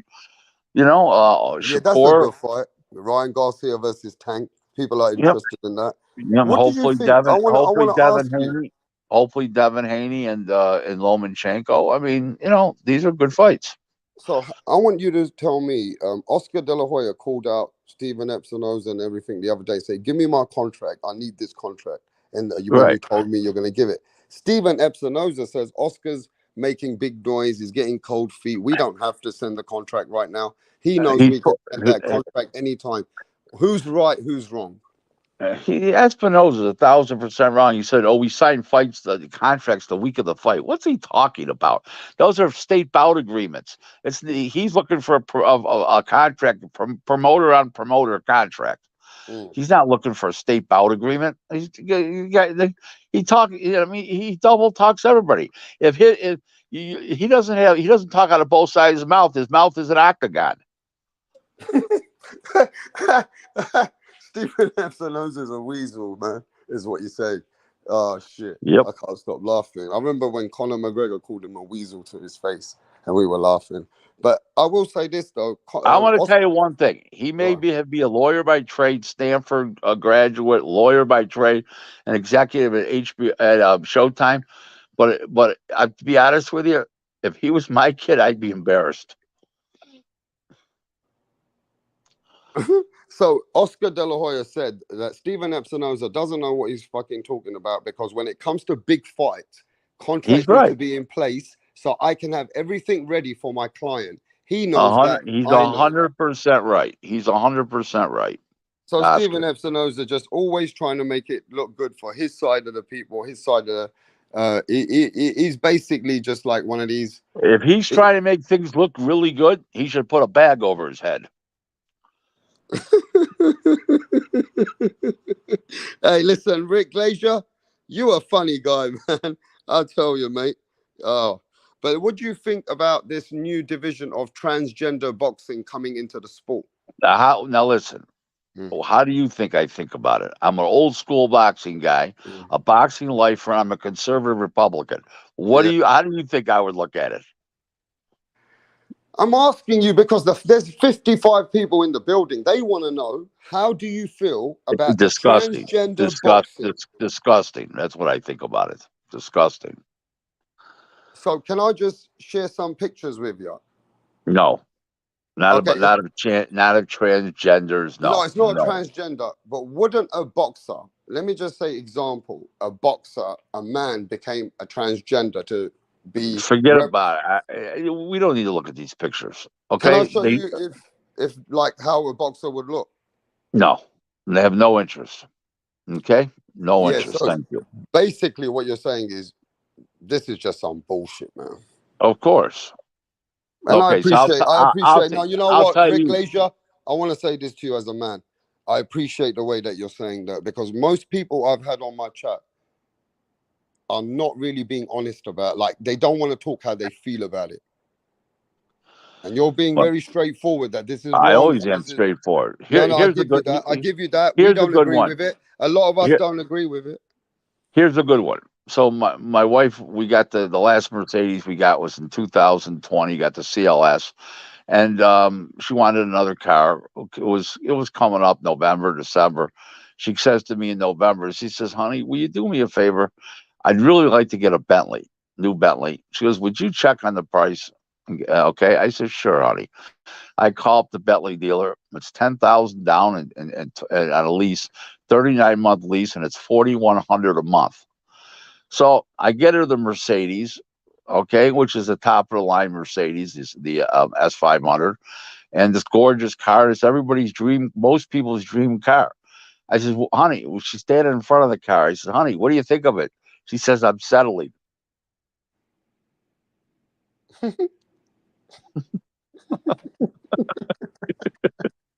I knew you'd think that was funny. Because I'm settling. You're crazy. We're talking about boxing. You took us everywhere else. Oh, shit. Hey, but Rick, I'll tell you something, man. What are you looking forward to this year, Rick? I'm going to LA next week. Leave on my wife and I leave on Monday, and coming back the following Monday. I'm going to go out there and see Oscar De La Hoya and Eric Gomez, some real quality people in them, and taking the fights on Rocha versus Young.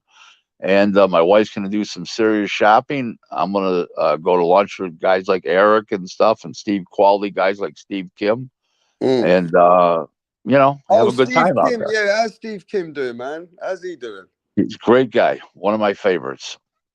I've known Steve since 1994, 95, and he's just a great guy, super guy. Yeah. How's Rick Ross doing? Is Rick Ross still in business with you? Yeah. Well, I'm not in business with him. I advise him. Yeah. Oh, yeah. We're still together, of course. Yep. Anything he got coming in the scene, or not really? No fighters. Working on a big fight for Anthony Peterson. So hopefully it'll come to fruition. Okay. Well, Rick, you know what? I'm gonna let you be, because it seems like you'll be late where you are, and I hope to catch up with. It's no big deal. But I always like being Julie. I enjoy being on your show. You're funny. You ask great questions. I like your emphasis on certain things. It's fun, and everybody who's listening to Rap Star tonight, you've tuned into the right guy. He's very entertaining, and he's a pleasure to talk to. Enjoy. Yeah, Rick, we're gonna catch Thanks up for soon, having though. me on. We'll be catching up soon, right? I'll catch you maybe next month. All right. And thank you. Bye-bye now. I'll speak to you soon. Thank you. All right, bro. So there you had it, ladies and gentlemen. Rick Glazier himself. With Rick Glazier, you just let him be himself. You let him be himself, he'll just keep talking. If at the end of the day, Rick Glazier has a personality that, when you start to bring your own stuff together, he has a term way of, maybe I would say, offended, or however else you want to look at it. But he's funny though, with the way that he spoke and what he said. Hey, he said what he said. Ladies and gentlemen, he said what he said. He said that these guys are not stars anymore. That the numbers that they're doing are not numbers. These are not real numbers. Numbers that the past or the boxing, the people It is what it is. The past used to see people do millions of pay-per-views. Everybody's jumping up and down. Oh, we did 150,000. Everybody's talking 150,000. Crawford's done 125. Crawford's done 120,000. Crawford's done 130,000. You know what I mean? Man, we're talking about hundreds of thousands here. So you got to kind of see it from both perspectives over here. Yeah, a man's a boxing star. He sells out the venue. Yeah, it looks good. He sells out the venue. Yeah, he's got chains. He's got Lamborghinis. But he ain't that guy that's doing numbers that people have really done in their life. Real stars have took pay-per-view model to another level. Pay-per-view model has reached into 4 million, 4.3 million, 2.6 million. Just go ask Oscar De La Hoya, and let's get Oscar De La Hoya over here. You know? Let's get Oscar De La Hoya here, man. And I'm sure Oscar De La Hoya will tell you what really is a pay-per-view number as a star. Oscar De La Hoya, Floyd Mayweather is 2.4 million. 2.4 million. That is a pay-per-view number, bro. You want to talk about fucking numbers. Now you're talking numbers. You want to talk about figures. Oscar De La Hoya made his money in one fight that a fighter can't make for the rest of their life. Oscar De La Hoya made his money in one fight that people couldn't even make for the rest of their life. His numbers are different level of numbers. You know what I'm saying? Even Jake Paul is a star. Jake Paul is the American pay-per-view star. Because Jake Paul sells over a million pay-per-views. You times 80 million. Right, listen to this. How much is a pay-per-view for Jake Paul in America? $79.99 in US dollars. You do 1.5 million times $80, right? It's about 120 million. It's about like $120 million revenue, bro. That is revenue. What the fuck is Tank Davis doing?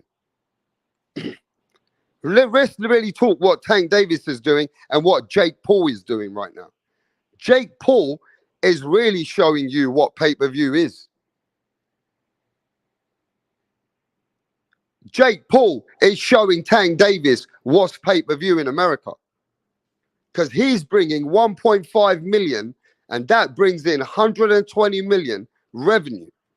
Tank Davis, even if he does a couple 100,000, is bringing in 16 million revenue.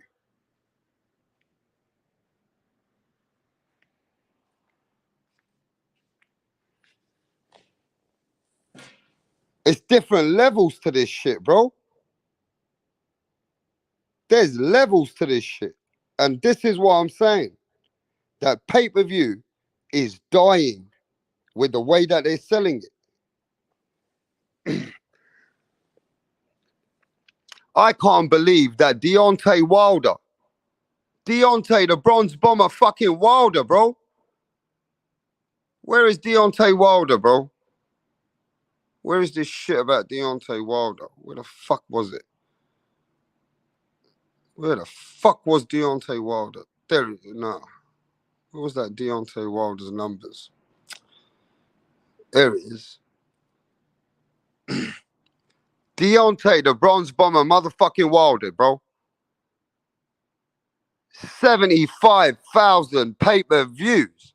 What the fuck is going on? Isn't it better for these fighters if they're not getting their numbers achieved on pay-per-view?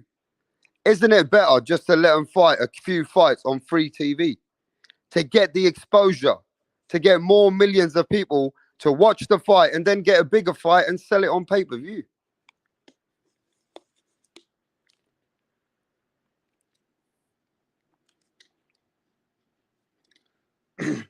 How the fuck is Deontay Wilder, bro? Pay-per-view numbers around 75,000 compared to what you just saw. That's mad. But yo, let me take a little break and let me send a link if anybody wants to come and cook. Does anybody want to talk? The aftermath. Does anybody want to talk? Or I'm just going to leave a video and come back in it after a bit. Does anybody want the link? I ain't even seen the chat. Let me have a look at the chat.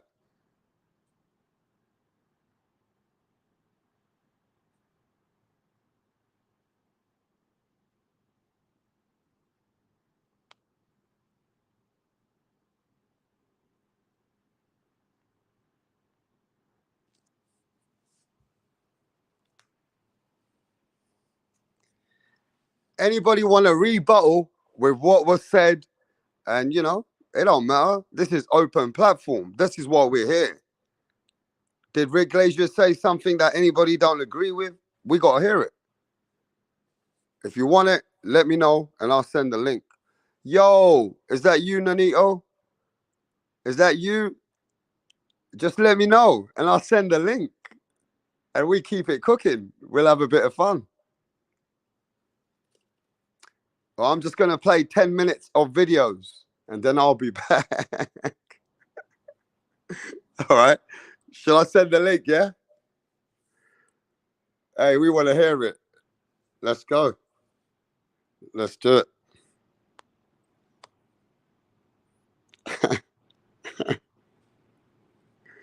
Oh, this is too funny.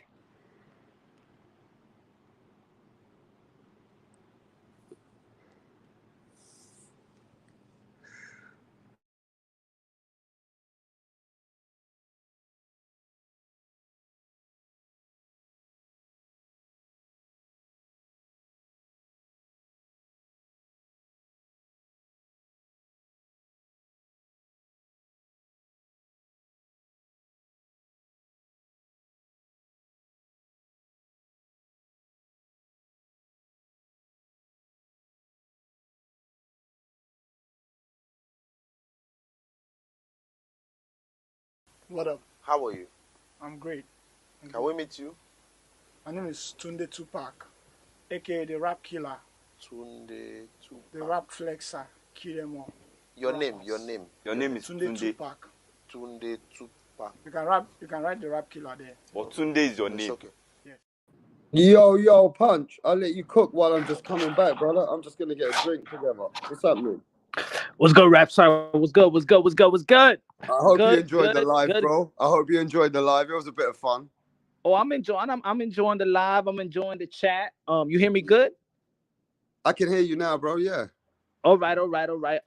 Quickly. I just wanna debunk this. You know, I'm not gonna go win like I usually do, but let's level out the what he said, right? In terms of PBC putting up fights, not putting up fights, not putting championship fights, quality fights.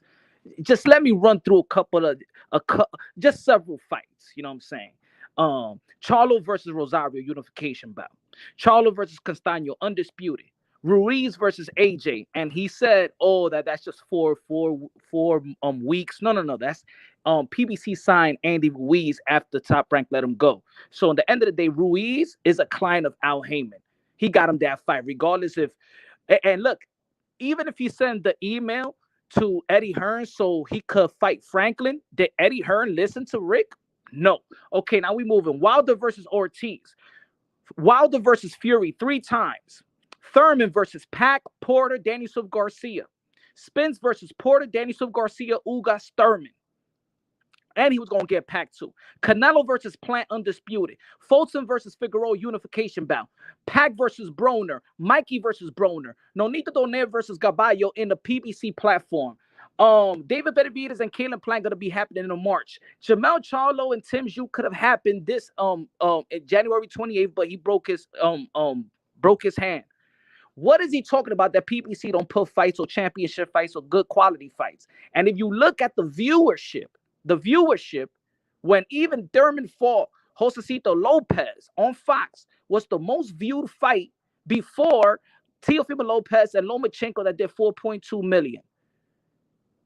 The last free the last free prime fight on CBS was Keith Thurman versus Danny Swift Garcia, in which there was a unification bout with two undefeated welterweights that haven't happened in 30 years.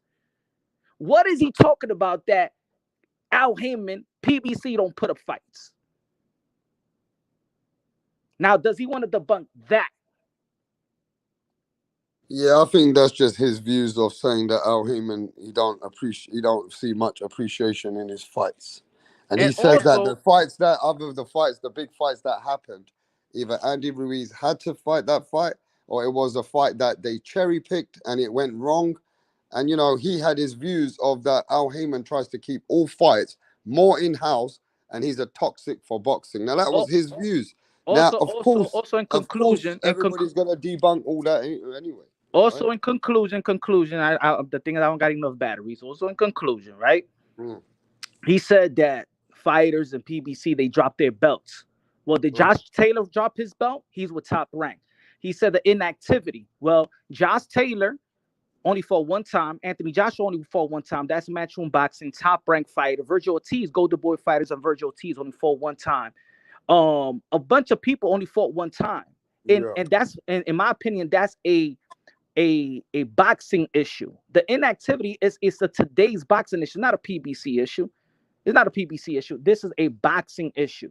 You understand what I'm saying? Yeah. So do you think there's any truth that Al Heyman's declining in any way, digressing in his funding now, and it's come to a point that, you know, he can't take risk like he used to? Do you agree with that? I'm gonna give you simple. Or do you not agree with that? I'm gonna answer that with one simple fight. Can you name me the biggest? Can you name me the most lucrative fight that could happen this year? What's that fight? Talk to me. Gervonta Tank Davis versus Ryan Garcia. It's going to be put up by who? Yeah. By who? Just say it. Yeah, go on. Who's going to put up the fight? Isn't Golden Boy involved with it? Rapstar, that's why you was giving him a pass. Who's going to put up the fight? Where did Golden Boy receive the contract from who? Yeah, he's waiting for a contract from them. Yeah. Who gave him the contract, Rapstar? Okay. Whoever gives him. Yeah. My God, it's easy. It's PPC. Yeah, I get put it. Up that fight. Yeah. Okay. So say it. Say it for the whole world. Even though Oscar De La Hoya is still involved, PBC is going to put up the most lucrative fight, potentially lucrative fight in this side of the pond. Gervonta Tank Davis and Ryan Garcia. Who is that? Is he losing anything? No. So nothing. They just announced the fight. David Benavidez versus Caleb Plant is going to be in March. They also announced that Earl Spence is going to be fighting Keith Thurman. They also announced that Andy Ruiz is going to be fighting Deontay Wilder. Do you think that PBC is going anywhere? Okay. Do you think if PBC is going to go anywhere? Rapstar Boxing Knowledge. I'm asking you. Do you think PBC is going anywhere? Man. I don't know yet. No, I'm not involved as much as you and Rick are. So I don't know. Oh my goodness, Rachel, my beautiful queen, queen. Since Rapstar won, all of a sudden he lost his body. I don't know yet. No, you know. Yeah. You can say what you want. Now I don't lost know your yet. Boxing knowledge. I don't know. Yeah. I don't know yet. So Rachel, do you think that PBC is going anywhere with the fights that I just mentioned? That's been scheduled. No. And here's the thing, like, you know, I was I was somewhere else and he said if Rachel comes up, I'm leaving.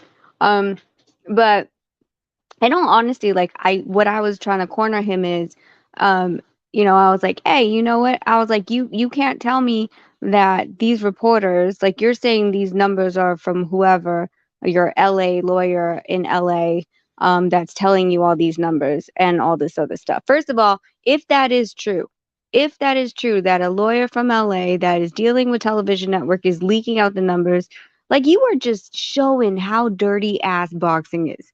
Because as a lawyer, you're supposed to have some type of fucking integrity, okay? Number two, all of, you know, he's all, well, this guy is getting paid by this promoter. You know, PBC pays these guys. They have them on their payroll. Every promoter has that shit. And I was like, there's journalists, there's YouTubers that if you say some shit about their promotion and it's all not glitters and sunshine and fucking rainbows, they will block your credential. And that's not journalistic integrity at all if you have to buy their loyalty to your brand. Number three, the one thing I wanted to say is you're saying that, oh, well, PBC stopping fights. Really? Why didn't Ramirez fight fucking Prograis? Who pulled out of that? Top Rank. So why can't we just call a goddamn spade a spade? That's what I'm saying. Like, if you're going to say PBC, okay, point at Matchroom, point at Golden Boy, point at Top Rank. Because guess what? All of these guys all swim in the same pond. They're covered with the same shit. They disguise it different fucking ways. There is nobody as an angel in boxing. 100 damn %. Bro, I'm sorry, but Ray, the last couple of times Rick, shout out to Rick, he was in Rap Star Boxing Knowledge. He said that David Avenesian versus Bud Crawford is a great fight. Today, he just said that that David Benavidez and Caleb Plant is a okay fight. Yeah, even I said that, yeah. But you know what? I want to stick up for what I just said, though. I want to stick up for what I just said. That's the American market in what he's saying, right? That's where you and Rachel are, right? We've seen certain companies that have took a fall. We saw what happened with HBO. All I'm saying is, right, when the pay-per-view that Al Heyman's been selling it on a consistent basis, and all fans in America have been complaining about it, from consistently all over the YouTube, the social media, Rachel, they just done with this pay-per-views. They want big fights for pay-per-views. They've been consistently saying, where's a champion versus a champion? And no disrespect to Keith Thurman, Rachel, but coming back after all them years and getting the opponent that got knocked out by Tank Davis, and Al Heyman selling it as a pay-per-view, fans said, fuck this shit. And they did. And this is where fans were angry with this Al Heyman pay-per-view. So I kind of see this pay-per-view is a dying model if he keeps selling it like this on every fight, which is no championship fight and not a worthy fight for all the fans that want to pay. What do you think about that, Rachel? What do you think about that, Rachel? I think that everyone has put in freaking pay-per-views on fights that we didn't want to see. We got and what we have been promised is different fights down the road. That's not something that's freaking new. This is what these guys do. It's a switch and bait a lot of the times. I don't even know half of the time, and I've said this before, that the promotional side of promoting your fighter has been lost. Like, they are still living in the 1960s. I will tell you that when we were with Top Rank and we told them we were running a YouTube channel, they said, why? And I was like, well, because that's where the market is. They're like, no, it's not. Twitter is not where it is. All of a sudden, now they have a whole social media marketing team dedicated to it, but they're still not doing it the right way. They still haven't understood what it means to promote a fighter in this day and age. And it has to do with grassroots marketing. It has to do with your connection with the fighter. And they don't care about it. They really promote fights 4 weeks out, and they keep showing you on stupid freaking mountains. Running up a mountain. Do you not agree that there's a non-championship bouts and they're not even for titles and they're selling it as pay-per-view, Rachel? There was a pay-per-view respect before. He's a champ, he's the champ, he's number one, he's number three, or he's number one, he's number five. I mean, these guys have got belts. Forget about it. I mean, there's no belts on the line. Charles Martin fights, Andy Ruiz, Chrissy Arioli. Do you not see any flaw in that, Rachel? Because of what the landscape of boxing has done to us. Like, you look at Tank and Ryan Garcia, right? You look at freaking Jake Paul. Like, the whole thing is because they have failed in their marketing for these boxers. They're supposed to be promoters. That's what they're supposed to be doing, is promoting. But these guys, Tank, Ryan, freaking Jake Paul, have social media influence outside of what a quote unquote promoter is supposed to do for you. And so they're looking at those numbers coming into boxing because they're like, oh, okay, well, we don't have to do anything. It's just a plug and play. So the belts to the general population, unfortunately, don't mean shit. TikTok views mean shit. That's what means shit. People that are outside of boxing that would never watch boxing. Abercrombie and Fitch little girls will watch Ryan Garcia. They have no idea what's going on in the ring, but guess what? They're going to follow him because he's cute, and they've been buying Abercrombie and Fitch and drink Gatorade all the time because of Ryan Garcia. Those are the people that are purchasing and following the boxing enthusiasts, the boxing science. That's a different demographic, and that demographic's a lot older now.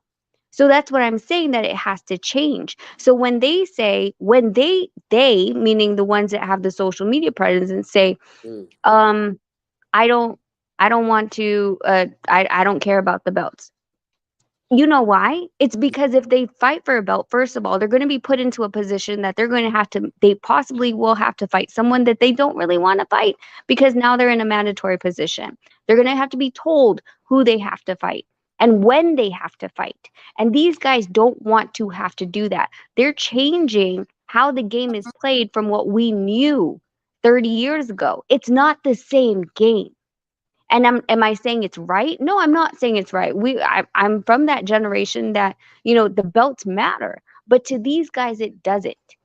And it's because of their viewership. Now, how do we combat that? We have to combat that with actually having promoters that promote you. Not 4 or 3 weeks out. You can't do that. That's a cheat way. You're just like, hey, by the way, hey, Groupon, whatever. Like, hey, now we're going to flood your social media in the next 3 weeks with everything about this fighter that just shows him running up the mountain. Because that's the exact same stupid thing that we keep getting fed. They haven't changed. All we know is in PBC, we hear that there's one guy that's selling out arenas. Gervonta Tank Davis, yeah, he's with PBC. We also heard another guy almost did 40,000 in Dallas Stadium. That's Earl Spence. That's a PBC. That's PBC. So if you want to talk about gate, you want to talk about pay-per-view, you want to talk about who's the American stars in the sport of boxing, because I went to the Lomachenko versus Jermaine Ortiz. He didn't even sell out Hulu Theater. And Lomachenko's supposed to be this huge, big star. He couldn't sell out the Hulu Theater. Matter of fact, Edgar Berlanga sells more than Lomachenko in the Hulu Theater. Yeah, Loma's not the American guy. Nor is Inoue. A lot of money is pumped up to Lomachenko in the American market. Inoue is the same thing. Inoue fought Dasmariñas over here at a headline over at Virgin Mobile. Why hasn't Inoue come back? Well, I'll tell you why he hasn't come back. Virgin Mobile, the ringside tickets for that was $150 on a 5,000 or 6,000 capacity arena. There's no money for Inoue in America. Could they bridge him over the way that Pacquiao did? Yes, but are they even trying at this point? No. How do you endear someone to the public if you're not even trying? You don't give a back. What is Inoue's backstory? Nobody effing knows. They don't know. We have no idea. I said that earlier, though. I said that earlier on my live. But that's what I'm saying. But that's the problem. You're having these guys that don't want to change what had happened 30 or 50 years ago, where all they had to do was put someone on TV to fight and they were good with it, showing them running up the mountains. No, this generation wants to be able to connect with the fighters. They want to know. A lot of them are like, oh my God, I remember when I used to have to walk to school, or I remember when, I was bullied. I remember when, whatever the story is. I remember when my dad left my mom and it was just, me and my mom and I'm having to raise my siblings, whatever the hell it is. The thing is, we just know Inoue as a great fighter in the ring. But that's not what this generation is about. This generation's social media is about connection. And I said the same thing, that he can't connect with us. And that's why the fight has to happen in Japan, because that's where the money is for him. And that's where he's comfortable. So why pay a promoter if they're not going to promote you? Is he not? Whoever promotes him from America can only help him with American mainstream, right? Correct. Well, and that's the thing, is that's what I want to say. Like when they were saying, oh, well, we are hearing Inoue Fulton, there's a reason why Inoue is staying in Japan. Japan's Inoue's promoters, Ohashi Promotions. On top of that is Tekken. Outside of that, then yeah, Top Rank can touch him, but he hasn't come outside of Japan for quite some time, and there's a reason to that. Hey, Punch, you know the American market. Do you think Inoue couldn't at this moment he couldn't be the mainstream in America. If Like you he don't couldn't if you capture don't that you audience. if you don't You'll say promote, that you know this American market, so talk to me. no, if you don't promote it, if you don't promote it, and then he don't speak the language, it's gonna be hard. And especially in that division, it's gonna be very Mm. hard. It's gonna be very hard.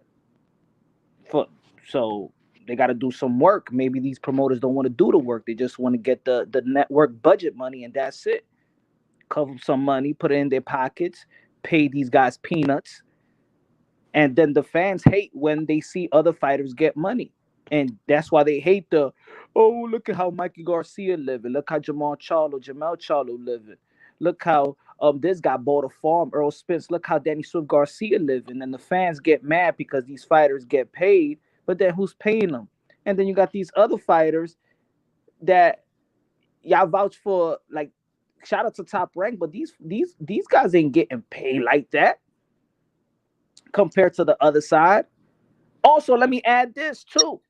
We were supposed to get Jamal Charlo versus Munguia. Who pulled out of that fight? Was it a PBC thing or was it a Golden Boy thing? Who agreed on all terms with Bud in the fight that we all want to see? Who pulled out and went the other way and went to be okay? Was it Bud or was it Spence? So don't tell me PBC ain't even trying to make some good fights. They got to remember with probably the most memorable heavyweight fight of this era probably is going to be Wilder versus Fury 3. And it got Al Heyman name written all over it as well, alongside with Top Rank. So don't tell me nothing about these PBC. Y'all just following a bunch of narratives and YouTube that want to disagree on all these fights.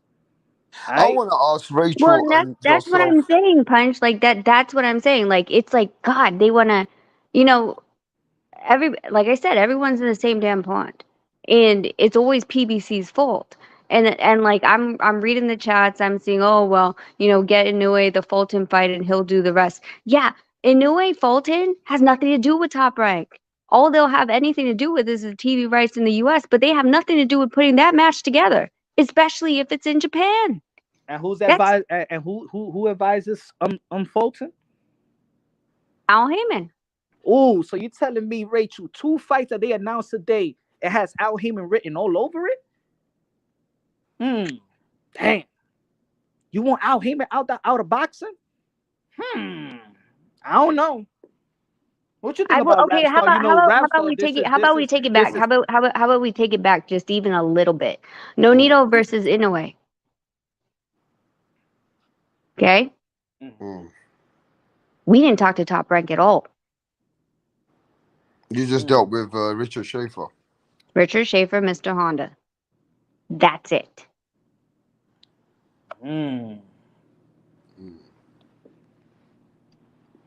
So my question is to you, Rachel. In the last few days, Oscar De La Hoya and Steven Epinoza has been going a little bit back and forth.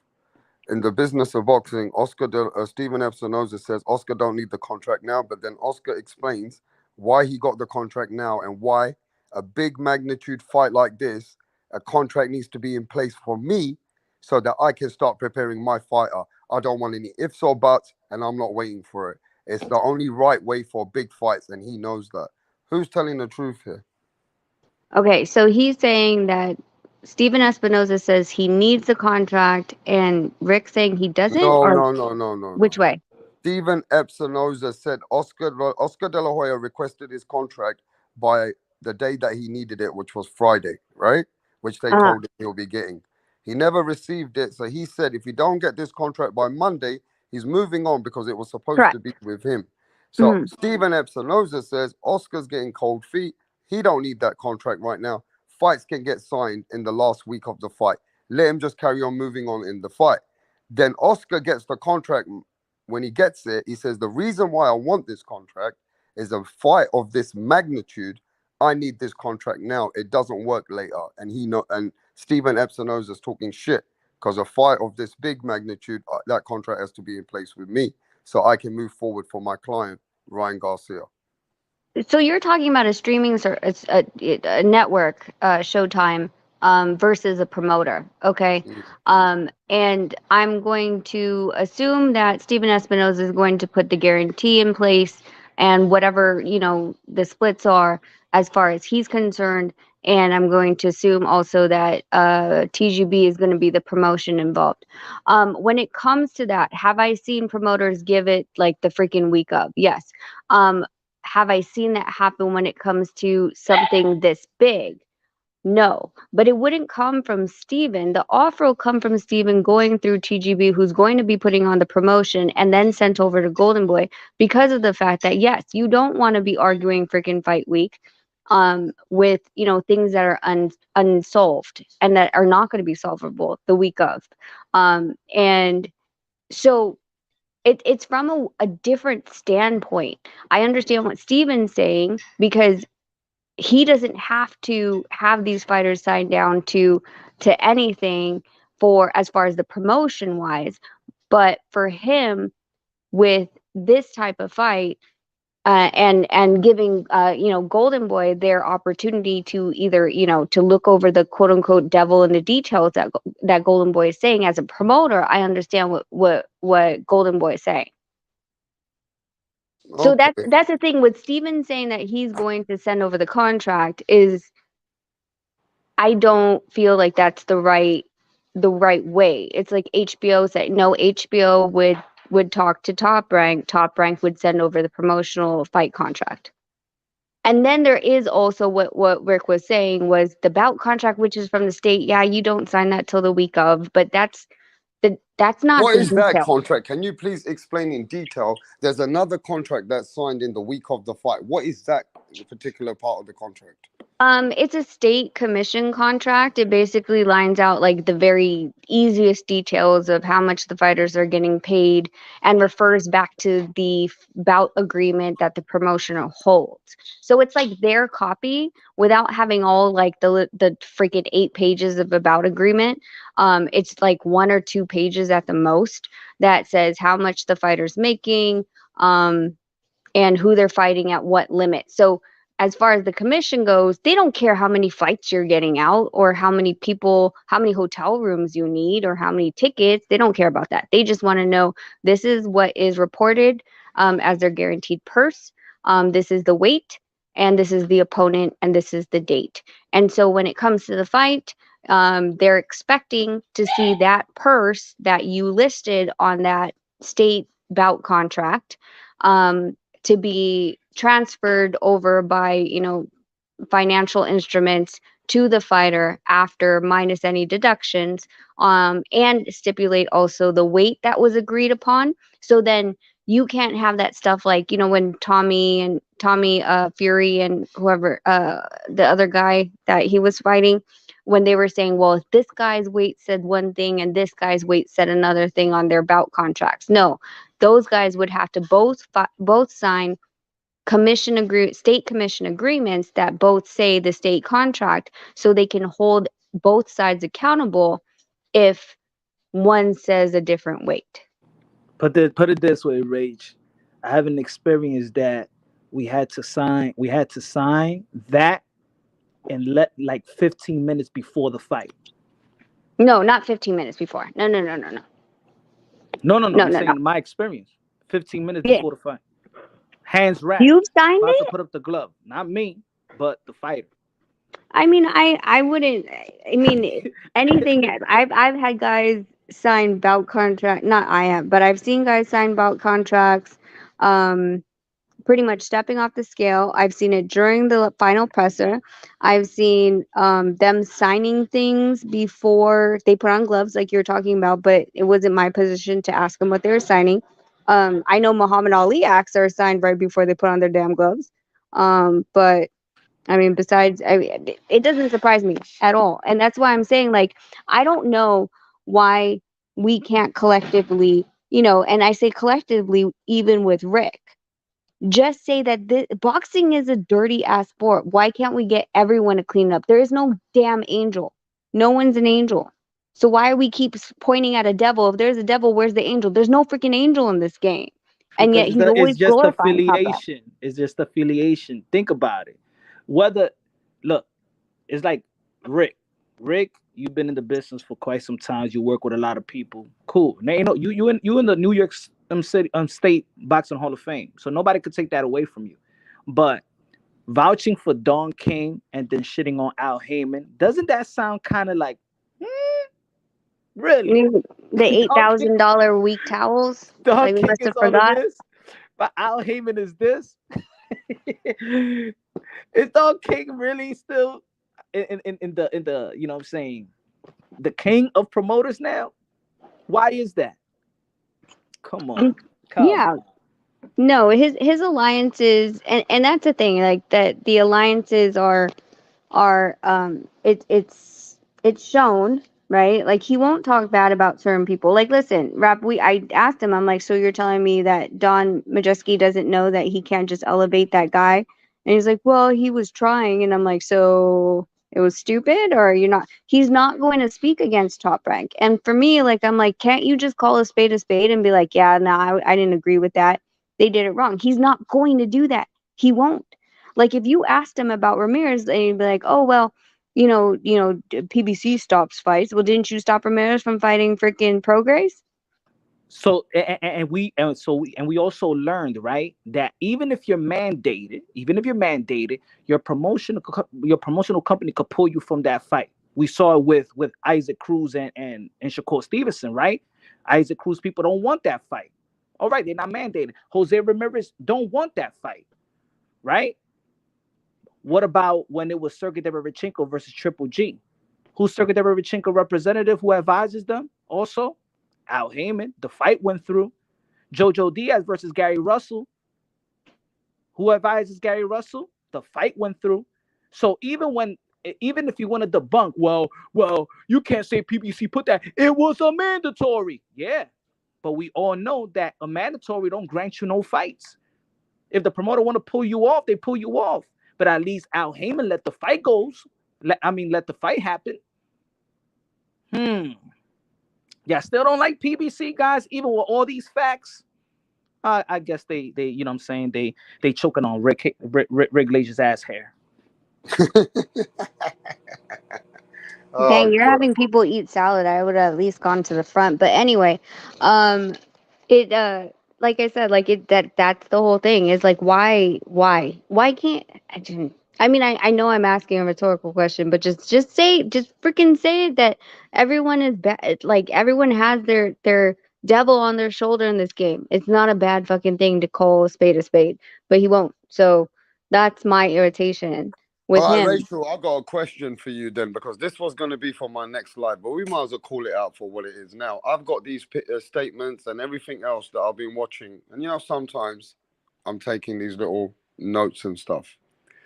Everybody seems to be calling each other a liar in boxing. Rachel, you look at Eddie Hearn. He's calling Frank a liar. Frank's calling him a liar. Ludovilla's calling him a liar.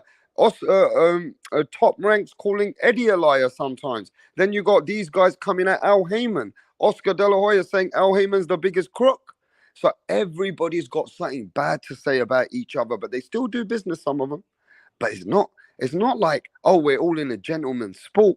Rachel, I'm telling you, it's like either he's telling the truth or he's telling the truth. It's like a car salesman. He got the Lamborghini, he got the Ferrari. This guy's saying, my car's better.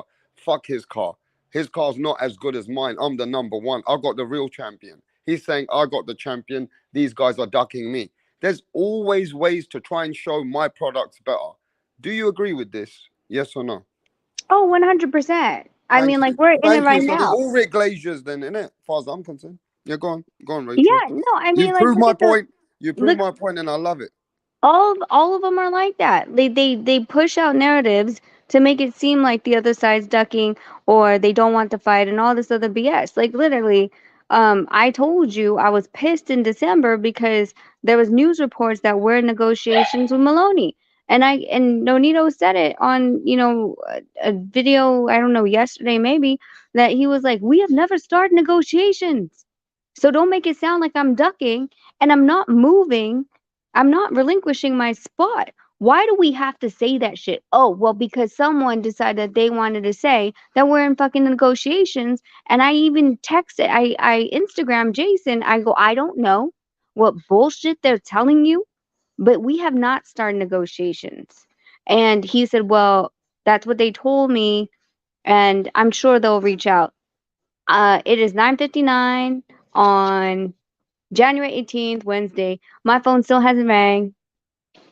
So that's what they do, is they And push out these listen, narratives. tomorrow, let me tell you something. If we didn't know you and we were just seeing your side on one or two interviews, and Maloney tomorrow says, well, I've been speaking to Nani or Donaire's people, they've been speaking to my people. I already know I want that fight. I want to win that fight. This is everything to me. And all of a sudden, in the back end, he's got another opportunity with WBO and he's moving in another direction. You couldn't prove it if we didn't know you. Mm-hmm. Yep. Right. So if that fight don't happen, he can show that he wanted this fight, but then he moved on because you guys didn't want it. He could Exactly. use that as his defense mechanism. Yeah. And that's the thing, is they're watching everything that we're doing, and they're hoping and praying that we move off the BC. That's what they're hoping. But I don't know why anyone's acting like I don't know that he's the number one in the WBO, and that he can easily fight Gaballo, the guy that we already took. We took his body shot. We took his zero from. I don't know that. Like, it's like, come on, dude. Like, don't act like, okay, well, so you're the number one in WBO and the WBC. You don't have a backup plan. Why is it that we can't have a backup plan in 15? Like, that was their whole thing. They're like, oh, no, Nito's trying to go 15, mate. He's trying to vacate his BC belt, and blah, blah, blah. And then it was like, oh, we're in negotiations or whatever BS. No. Stop the stories.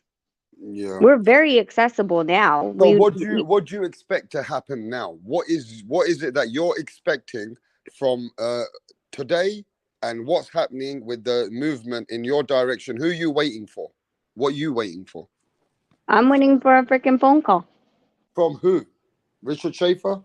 From Richard to tell me that Top Rank, that they had reached out, or the other way, because they won't take his call. So if this phone call don't come from Richard Schaefer, who else can implement this fight for you? well, then at that point, being that we're trying to show patience, of course, but I believe all sanctioning bodies are going to start requiring their mandatories for a vacant belt. They're not going to let the belt sit vacant for months and years on end. They're going to start mandating. How long do you think the sanctioning body, and I'll break the news right now anyway. WBC Mauricio Suleiman, I spoke to him earlier. He is coming to the channel. So ladies and gentlemen, wait for the interview. It could be an interview that I pre-record and just put it out, or I'm going to ask him and we might just do a quick live. So yes, Mauricio Suleiman, WBC, is coming to the channel soon. So my thing is this, Rachel. What is the question? Is it that he needs to sanction it now? Is that the question? Is that the big thing? That Mauricio Suleiman maybe need to put this and sanction this fight? Is that how it works? It's already sanctioned. He needs to mandate a timeline. So how long is the timeline?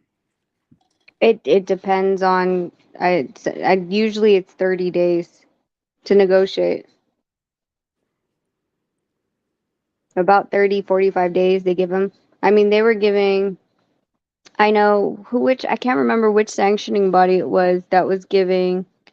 Was it BC that was giving Spence 60 days, 2 months to negotiate a fight with Bud Crawford after the Thurman fight?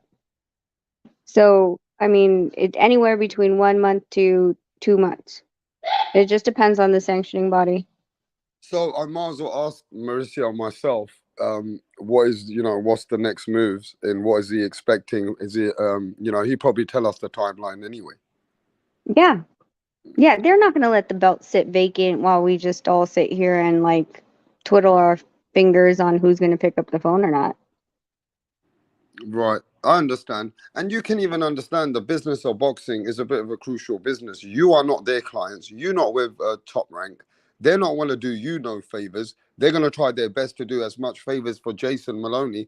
You'll be maybe having to go to the purse bid anyway, correct?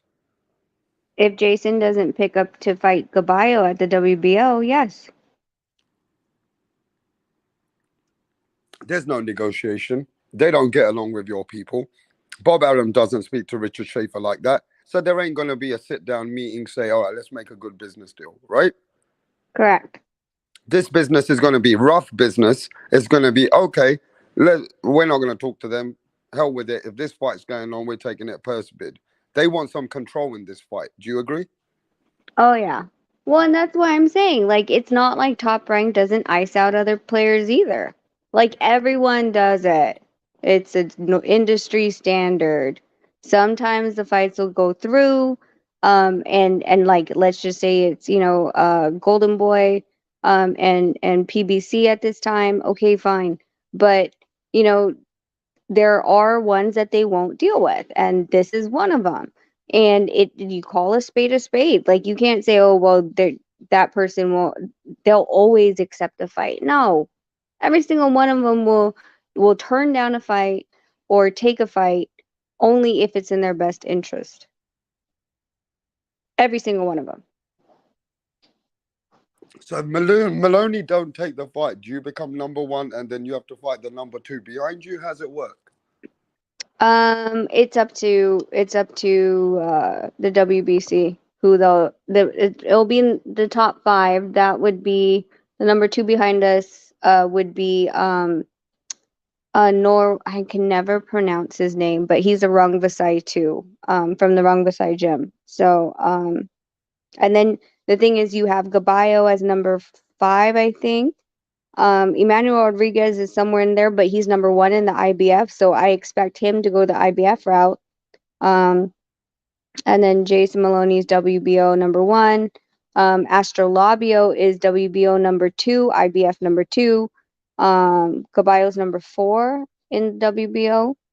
So it's literally, in a perfect world, all of the sanctioning bodies would put out a collective statement on who they are mandating.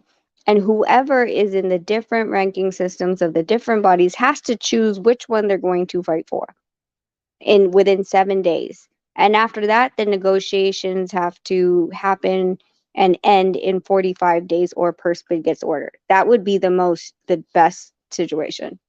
I don't know if that's how it's going to work, though. I get you, but look, at the end of the day, it shouldn't be that much tricky business for you, right? You should be able to get this belt. Is that correct? Correct. There can't be a way that you get sidestepped here now. This is it. No, we ain't getting sidestepped. Here's the thing, like, there's a reason why the best interest for Maloney is to fight us. And they were saying that we were going to get 50-50 because Maloney hasn't seen the money that we've seen. So he's actually going to take part of, if anyone bids, they'd be taking a lot of the part of what Nonito's built, not what Maloney's built, as far as money. So they'd like, so for example, they bid $2 million. It's 50-50 between us. Maloney hasn't seen $1 million purse. You kidding me right now? Of course they're trying to do. What did he earn with Inoue? What's up? What did he earn with Inoue? More than that. Very pretty penny. Very pretty penny. Right. So this is a big, for him, he should be wanting this fight with your husband, Nonito Donaire. This is a fight that makes sense for him. Is that correct? Monetary wise, yes. But if you're looking at longevity, no. If you want him to have a belt, then you'd take the WBO route. And then make your money. And then make your money and then come back to the table when it comes to unification or an undisputed. Right. So right? So let me say this. In your mind, do you think Jason Maloney might duck Nonito Donaire? Let's just talk about it. Do you think... I don't think Jason would. I think Top Rank. No, but do you think their team... Okay, what's the chances of them avoiding Nonito Donaire right now? I want the fans to know. I think 80-20. Let's start this again. Wait. So this fight with Jason Maloney and Nonito Donaire is not really happening. In your mind, you think 80% that he's going to move away from the fight? Mm-hmm. Yeah, then I mean, and honestly, Punch, that's not a bad business move. It's not. It's not a bad business move because if he has right. a belt, we're fighting for a vacant, right? Yeah, Yeah, he'll get quick money, but then he stands to lose and get destroyed by Nonito, right? And then where does he go? yeah. Is it a better business move to make the regular 250 or 300 or 400 that he's made Mm, against whoever in the BO, Gabayo or Astrolabio, right. win a belt, and then come back to the negotiation table champion versus champion? Yes. Oh, then what you're saying is his stock and the Would fight with you Mhm. will be more value, market value. Correct. That would be a better business move. But Right. I don't know.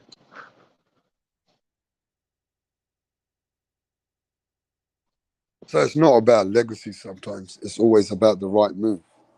Everybody in this game, like right now that I've been talking to, like, listen, like, I completely know what happened in the last fight. We thought people were going to be knocking down our doors trying to get Nonito on their resume, like how when Manny lost to Marquez, everybody wanted to fight him, right?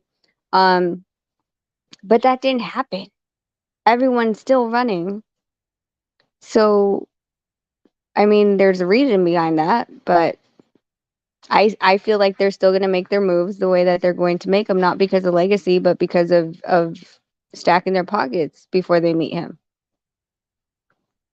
Rachel, why don't you just be you're very realist, but sometimes you're just so nice and I think you're professional. You're more I I'll was give you cussing like 10 minutes ago. What are you no, you were talking about? cussing. No, when you cuss, you cuss. But right now, I'm gonna ask you a question. Is that there's a lot of sugarcoating going on in boxing, Rachel. That's the Rachel I like. When there's a lot of sugarcoating going on. They're selling you something, they're playing another game behind the scenes. Everything is just a game. They're trying to sell you a package, keep you alive, just make you feel that these are things that are going on, but they really keep things moving. They're just basically playing the game, right? Boxing Mm-hmm. is all a show. Yeah. It's a show. Mm-hmm.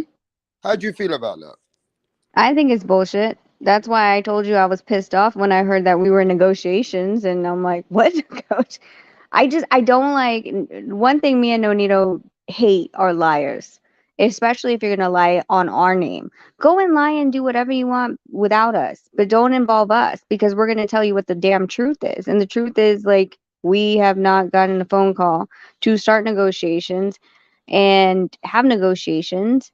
So why put that out? That's why Nonito was like, and then we had heard rumors like, oh, Nonito's moving here. I saw it on Twitter. They're like, oh, Nonito's going this way. He's going to vacate his WBC. I'm like, stop the damn narrative. And that's why Nonito was so pissed. He's like, I'm not leaving my position. You guys Yeah, are I said he smoking. said that about 6 times. If it wasn't clear enough. If it Yeah. wasn't clear enough. But this is the stupid, like, we shouldn't have to be on social media to defend the truth because people want to come up and lie. I hear you. I hear you. So really, you gotta be such a smart person in this sport. You just gotta be a person. You can't believe anything you hear. You gotta wait from the inside people until it's from your own people. Forget what Twitter says. Forget what the media says. Forget what that promoter says. Until you know who's your right hand person in that game, saying, "All right, Rachel, this is really what's gonna happen." Then you know what's gonna happen. Exactly. Like a lot of these writers, before they publish anything, and that's the thing with YouTube, right? Most of the time they only get one side of the story. A lot of the boxing writers will call me and they'll ask me, they're like, you guys are in negotiations? I'm like, nope. And he's like, okay, not writing the story. Like, they won't write it because they know I'm going to call them after it and be like, y'all could have called me and asked me if we were in negotiations. You ever see like those news articles that they write a story and then they say, couldn't contact Mr. Smith for further comment or whatever, or calls Mm, when unanswered. mm. So you never see that shit in boxing. You notice that? It's always one sided. And yet they all have the exact same numbers. But the guys that know me, which pretty much freaking our number has been the same since 2007. They'll all call and say, "Hey, Rachel, what do you did? I heard this." I'm like, "Nope," and they're like, "Okay, I'm not gonna write it then," because they know I'm gonna come out and debunk it and be like, "Bull fucking shit. You should have called me." There was something in the Philippines the other day, like Team Donaire. There's a rumor Team Donaire was supposed to give a purse bid or something to Jade, not purse, step aside fee to Jade Bornea, and they Yeah, published I it. heard about that. Yeah, and I freaking went after him. I was like, dude, Yeah. you could call me. You Yeah. call me from everything I'll tell else. you why they don't like you. I'm gonna tell you why they No, don't. no, no, no, no. Rap. He Instagrammed me and asked me after that. Now that you rebutted you rebutted the step aside fee. So what's Nonito's plans? I'm sorry. Now you want to contact me and tell me and ask for an inside scoop? Nah, bro. You didn't give me that courtesy a second ago. You don't get the inside scoop worth shit. You're going to hear it when everyone else hears it because that's what you did to me. I show the same respect to people that they give me. Are you going to run stuff like that and be sleazy about it? Then I'm going to do the same to you. You don't get an inside scoop. Sorry, no. Okay, can I say something to you that I would like to say to you face to face, and I'm not a person who says anything behind anyone's back. That I have that much respect for people. Yep. Because I know you're a person who can have a conversation like that. Mm-hmm. I think certain people in boxing don't like you is because, number one, you rebuttal everything when somebody tries to put your husband's name or your family's name down and your name down, first of all, right? There's not many people out there always rebuttaling when they hear lies about them, but you stand up for everything when you see something coming at you or something that's not true. You always speak about it, right? Number one. Mm-hmm. Mm-hmm. Number two is because you're a woman. They don't like it. Do you agree with me? I agree with it. Am I right in the way that I've analyzed it? Yeah, for sure. Because they don't want me to say what I'm going to say, and when I mouth off, you can't. There's no censor. So Look, Rachel, you're tiny, petite, but they don't like it that you come back, right? You get what I mean, right? yeah, And yeah. let me tell you what it is. Man, Nanito's wife is feisty, bro. Like, Nanito's wife, she will go in. And do See, you get okay. what I'm saying? Wait, but Yeah? rap. Here's the funny part of it. Here's the hypocrisy about it, right? If I was the bitch that was shopping, spending all of Nonito's money, you never saw me in a fight, but I was decked out in designer all the time, and you never saw me support him, and I was shopping at Crystals and the Forum Shop and driving Yeah. stupid fancy cars. What would they say? I'm a gold digger. So Yeah. either way of You that can't win. line, I'm screwed. I would rather protect and do what naturally comes to me than be a trophy wife and do what other women like to do. There's no knock on them if that's what they want to do. But if I went on that side of the fence, I would have still been labeled some other type of way. So why not be true It's to so true, myself though. and do what I'm gonna do? It's so true. You could wear your fur jacket, come in your beautiful cars, and take the back step and employ everyone. And Yep, you could be the one just sitting there and, and not involving in everything to help your husband. You could be that woman. yep, But yeah, it's true. It's so true that women today want to help be in their husband's journey in boxing, and the husband wants his lady in the journey of boxing because he knows she's articulate, he knows she can handle it. So why is the hate? Why do these old school men coming at you? Why is it the Sean Gibbons and the Rick Glaziers and many other men that I could say that have come to my channel, and it's always the old school men. I'll keep it real. It's always the men which are way older than me in a different generation. They don't want to see a woman that powerful who talks back, Rachel. And I'm just saying, it's always offends certain people in boxing when you talk back. And what, you're not supposed to have your opinions all the way? Are you not supposed to debunk when somebody comes at you?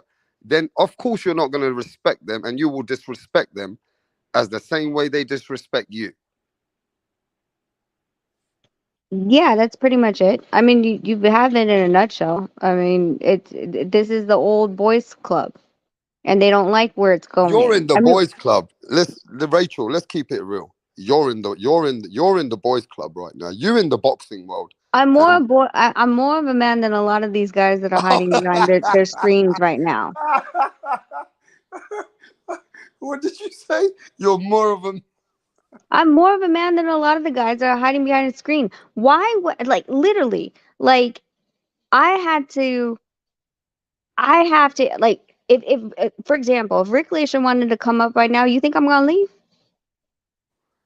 Why would I leave? no, you ain't no. Okay, look, ladies and gentlemen, if Rick Glazier came up right now, he wants to expect, or if somebody else came from Smoke right now, they'd expect Rachel to leave.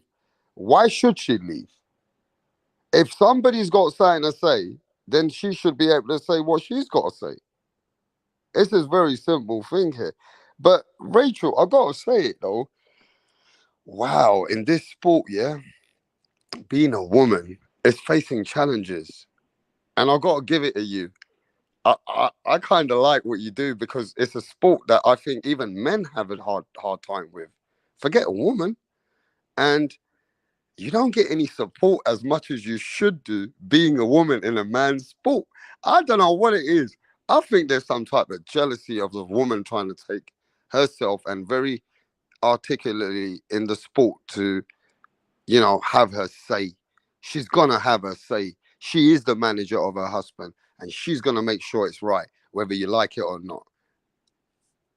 Dude, I mean, I just got a call today from a former world champion that wants me to manage him. So, I mean, this is shit that like Rick doesn't know anything about me. He has absolutely no idea. He's just basing it off of freaking apparently some news articles that only list that.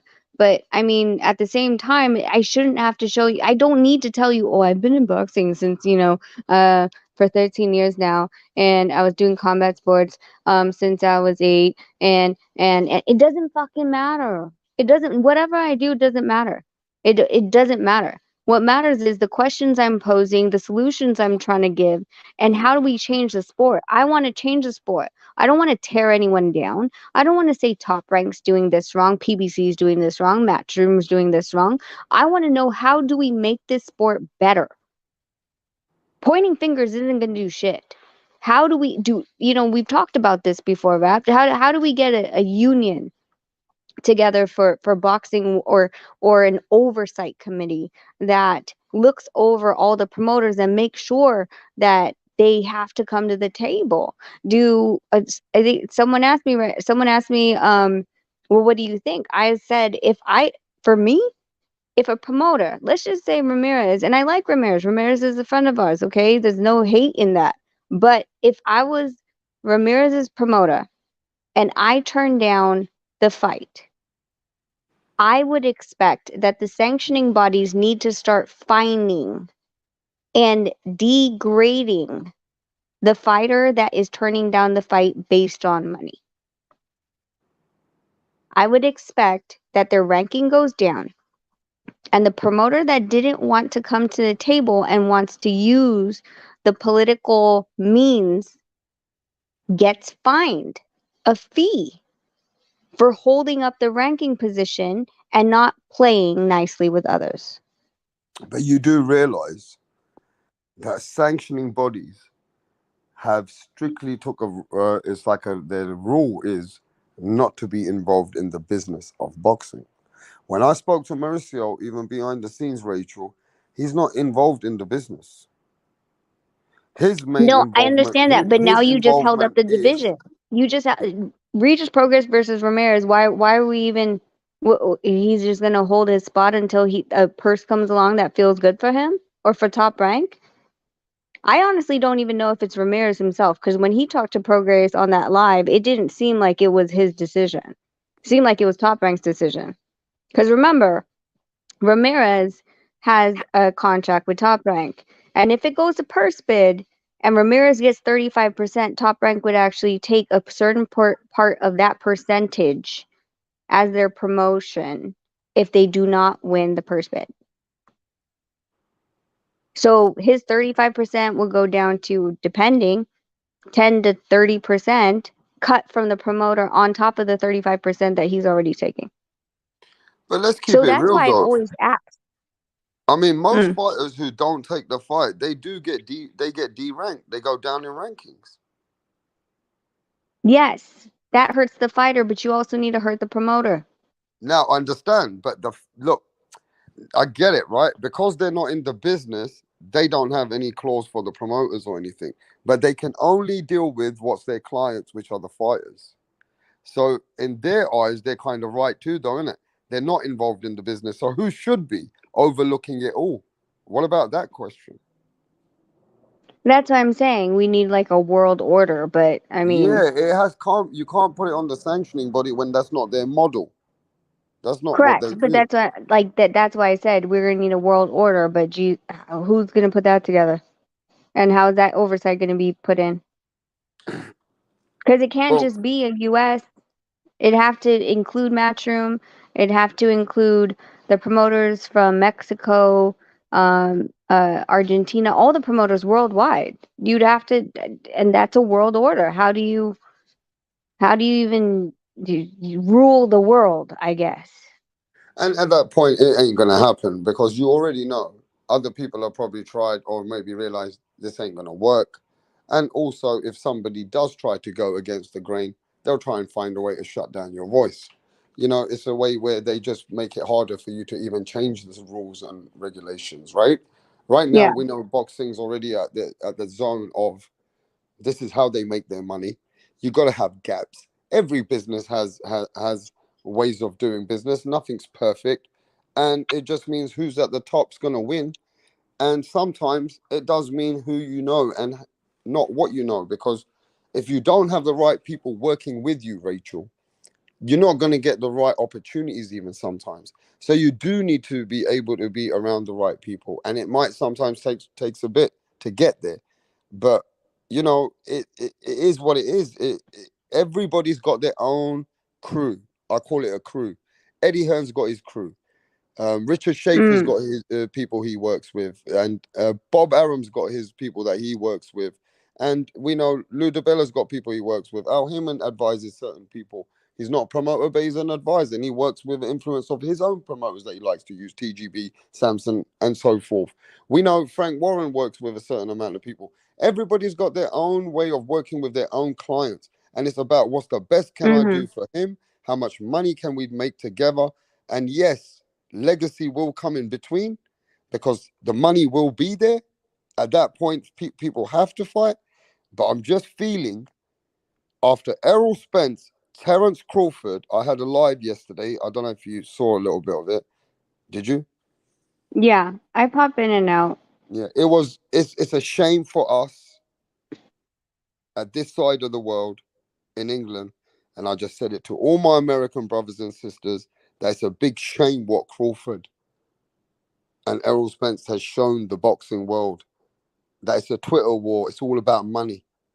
At this point, what Crawford was saying to the fans, which came from the project or came from nothing like him, and he's telling the world, you know what? The fans don't know what it's like. They've never had money.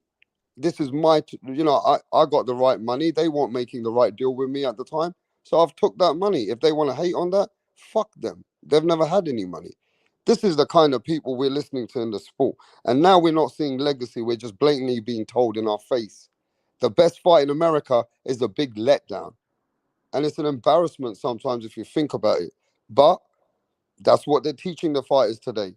Take your opportunity, choose the right deal. Fuck everybody else. And sorry, my French, Rachel. I realize you don't No, mind. no, but do you notice how like promotions and promoters, they're not the ones getting in a lot of these arguments. It's literally the fighters are having like look at all the YouTubes and what even Mike Coppinger, Dan Rayfield, all what when it comes to Twitter wars, that's what they're reporting is the fighters twittering each other. And yes, it's promoting the fight, but if we're gonna pay promoters to promote them, the promoters should be the ones that should be saying something. And there's no clause, no penalty, no anything for a promoter. A promoter can run himself. There's nothing that he has to worry about. Nope. So, it's the wild. I don't want to say it's the wild west. It is. It is wild. Okay. It's the wild There's west. no rules. There's no rules. No, There's no rules. People can be very disgusting in this industry, can't they, Rachel? Well, I mean, freaking look at Ivan Redcash. I just got pulled out of a fight that he's been training for February 25th against Adrian Broner. Yeah, you spoke to him the other day. What's exactly happened with this fight now? So what he said is that there was already he signed to Joe, I can't remember his name, DeGuardia. Sounds like an airport. Like LaGuardia from New York, kind of. Anyway, and he had not been in communication, not been texting, nothing. And then so Ivan and his advisor had gone and made the fight deal would be okay.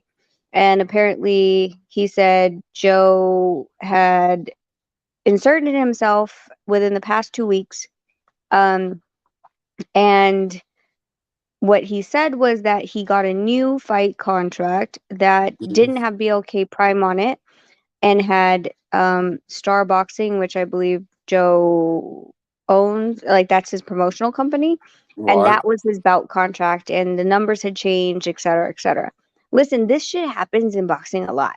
So if I was to wait. A provisional. Me and you talk business. You say I'm going to get this much money. Is this all provisional? Is these all provisional paperwork just to look through to keep getting past step-by-step process here?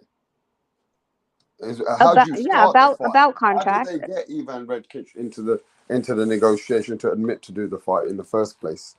They gave him a bout contract. A what contract? A bout contract, a fight contract. Which is just a piece of paper just to say this is what we're looking to do, right? Who you're fighting, when you're fighting, how much you're making, what weight. Yeah. So at that point, when did the next contract change again? From that point, he said like 2 weeks ago. Like then this guy that he signed with in August had come back into the picture after missing, and then presented him with a new bout contract. Now here's what I've seen in boxing, which I always think is dirty. Basically, from what he said, there was the bout contract the new bout contract he was presented had Star Promotions, which was Joe's promotional company, and that bout contract, but it didn't have anything about BLK Prime, and the numbers were changed. So a lot of the things in boxing, like these promoters who don't actually promote fights and they just kind of sell their fighters off to bigger networks or bigger promotionals, is what they'll do is they'll talk to the promoter, say how much you're going to give them. 100,000. Let's just use, I like 100 because it's round. 100,000. And then the promoter's like, the promoter A, the one that's throwing the card, will say, I'm giving 100,000. Promoter B, who you signed with, will be like, okay.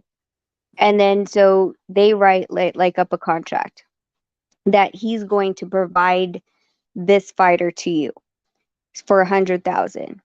And then promoter B has the fighter sign a bout contract that says he's only making 80,000. And then promoter B, in addition to, so now he just got 20,000 on the back, right? Without the fighter knowing. Then he tells the fighter, well, since you're not fighting underneath my card and in our promotional agreement, I get 20% if it's a co-promote or you're not fighting on my card. So I need to shave off another 20% off of your 80. But yeah, so what hey, listen, you're saying to me from when they start to when they finish, how many times do you think things have been changed like this? A lot if you're not What's the getting it from the percentage? What's the promoter that's actually percentage? What's the percentage of this happening? a lot. Oh my God. I've heard it a lot here in Vegas. I've heard it a lot. A lot, a lot, a lot. Man, boxing Mhm. is tricky, dude. To be honest, I'm glad I'm in properties. No, just It's me. like me I didn't contract. think It's that. like it's like me you contracting me, right? And then, or you want to contract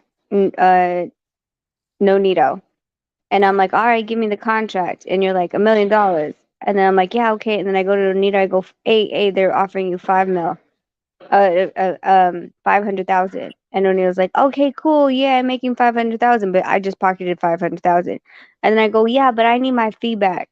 And they're like, okay, we'll take your 30% from the 500,000. Now I'm taking that, and the contract Nonito signed isn't with you, it's with me. So without me in the middle, you can't get to Nonito, and Nonito can't get to you.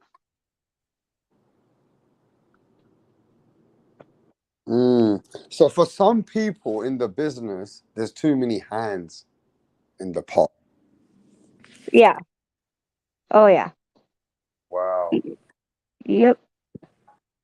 I Too many always hands feel in like the it's pot. fishy when, for example, like, okay, so Top Rank, Golden Boy, PBC. Mm. If you're not getting a contract from the promoter that is throwing the event, for me, red flags go up. Okay. Because why, if I'm getting contracted to be on this card, why am I not getting it from the guy who's throwing it? Does So that make sense? why are you getting a subcontract from another person? Correct. Why is Exactly. he taking over the situation? Where did he come from? Mm-hmm. So sometimes there's people in the middle which are either playing it for the promoter or coming to buy some points so they can get some points. Mm-hmm. So they can But they don't negotiate. just take points from one side, they take it from both. Fuck it, this is a gangster's paradise, Rachel. Why you said it? You were like, "Oh, it's like the Wild Wild West." It's literally the Wild Wild West. Boxing is a deep business. You basically got to have some serious thick skin. You got to know your roads in boxing. You better know people you're dealing with because the same people which will cut you off. Wait, Punch just said they even do that for sparring. That's true too. Really? Mm-hmm. You deal with certain people, and you're like, "Hey, I need sparring," and they're like, "Okay, Mm, I'll send you this guy. The mm, manager will send you this guy." It'll be yeah. like, "Hey, it's $500. But you have to send 500. Let's just say $500. But you have to send it to me. Okay. If you ask the freaking sparring partner how much they're getting $100, Mm. and they're the They ones gonna fucking beat up. they fucking take money from their sparring money as well. The blood, sweat, and tear money as well. Oh yeah, Man, people in boxing are deep. everything. They Punch, that they would so rap, basically rap, if rap. they've got listen, they got opportunities, and if you don't know this sport and you don't have the right people around you, they will basically treat you like a hoe. Yes, yes. You're a hoe. You're just a piece of meat. Why do You're you a piece. think like I'm You're a always piece of like meat. You're read the just a piece of damn meat. You're just a bring piece of meat. read the contracts, because some of these contracts have you sign your life away. They have you sign, I can take financial instruments on your behalf. That manager agreement that says I can take financial instruments on your behalf, and they supply me that. I have no choice than to give the manager the freaking the money for the sparring. I have to step out of it. I can't contract the sparring without the manager. So if he says if in his contract it says he can take financial instruments and sign contracts on behalf of his fighter, I have to give him the financial instrument. I Wow. have to give him the check. And whatever happens between him and his fighter, I can't get into. Nothing to do I'm with It's fucked up. Yeah, it's But this nothing to is do with exactly you. what it is. It's nothing to do with you. And you know what, Rachel, I'm gonna be honest with you.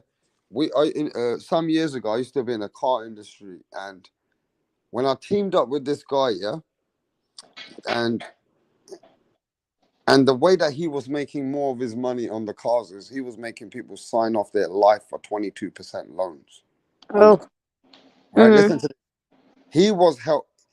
He was showing people that he could help people on cars, but he was ripping their left, right, and center. Right? The car would be Mm-hmm. sold at the maximum price. There would be no negotiation because now he's helping you to build your credit. Does that make sense to you? Yeah, yeah, yeah, yeah, yeah. Right? It's a win-win situation. Here I am thinking, okay, I'm all right. I can make £2,000 a car. This guy making 7,000 on the same car. I'm making 10,000 on a high-end car, Rachel. He making 34,000 on that car. Right? Mm-hmm. And he teamed up with Yep. big Jewish insurance companies, and the money's all fucking coming in. People are getting fucked left, right, and center. But guess what? They want to sign it because they've got no other opportunities. And that's what boxers are doing.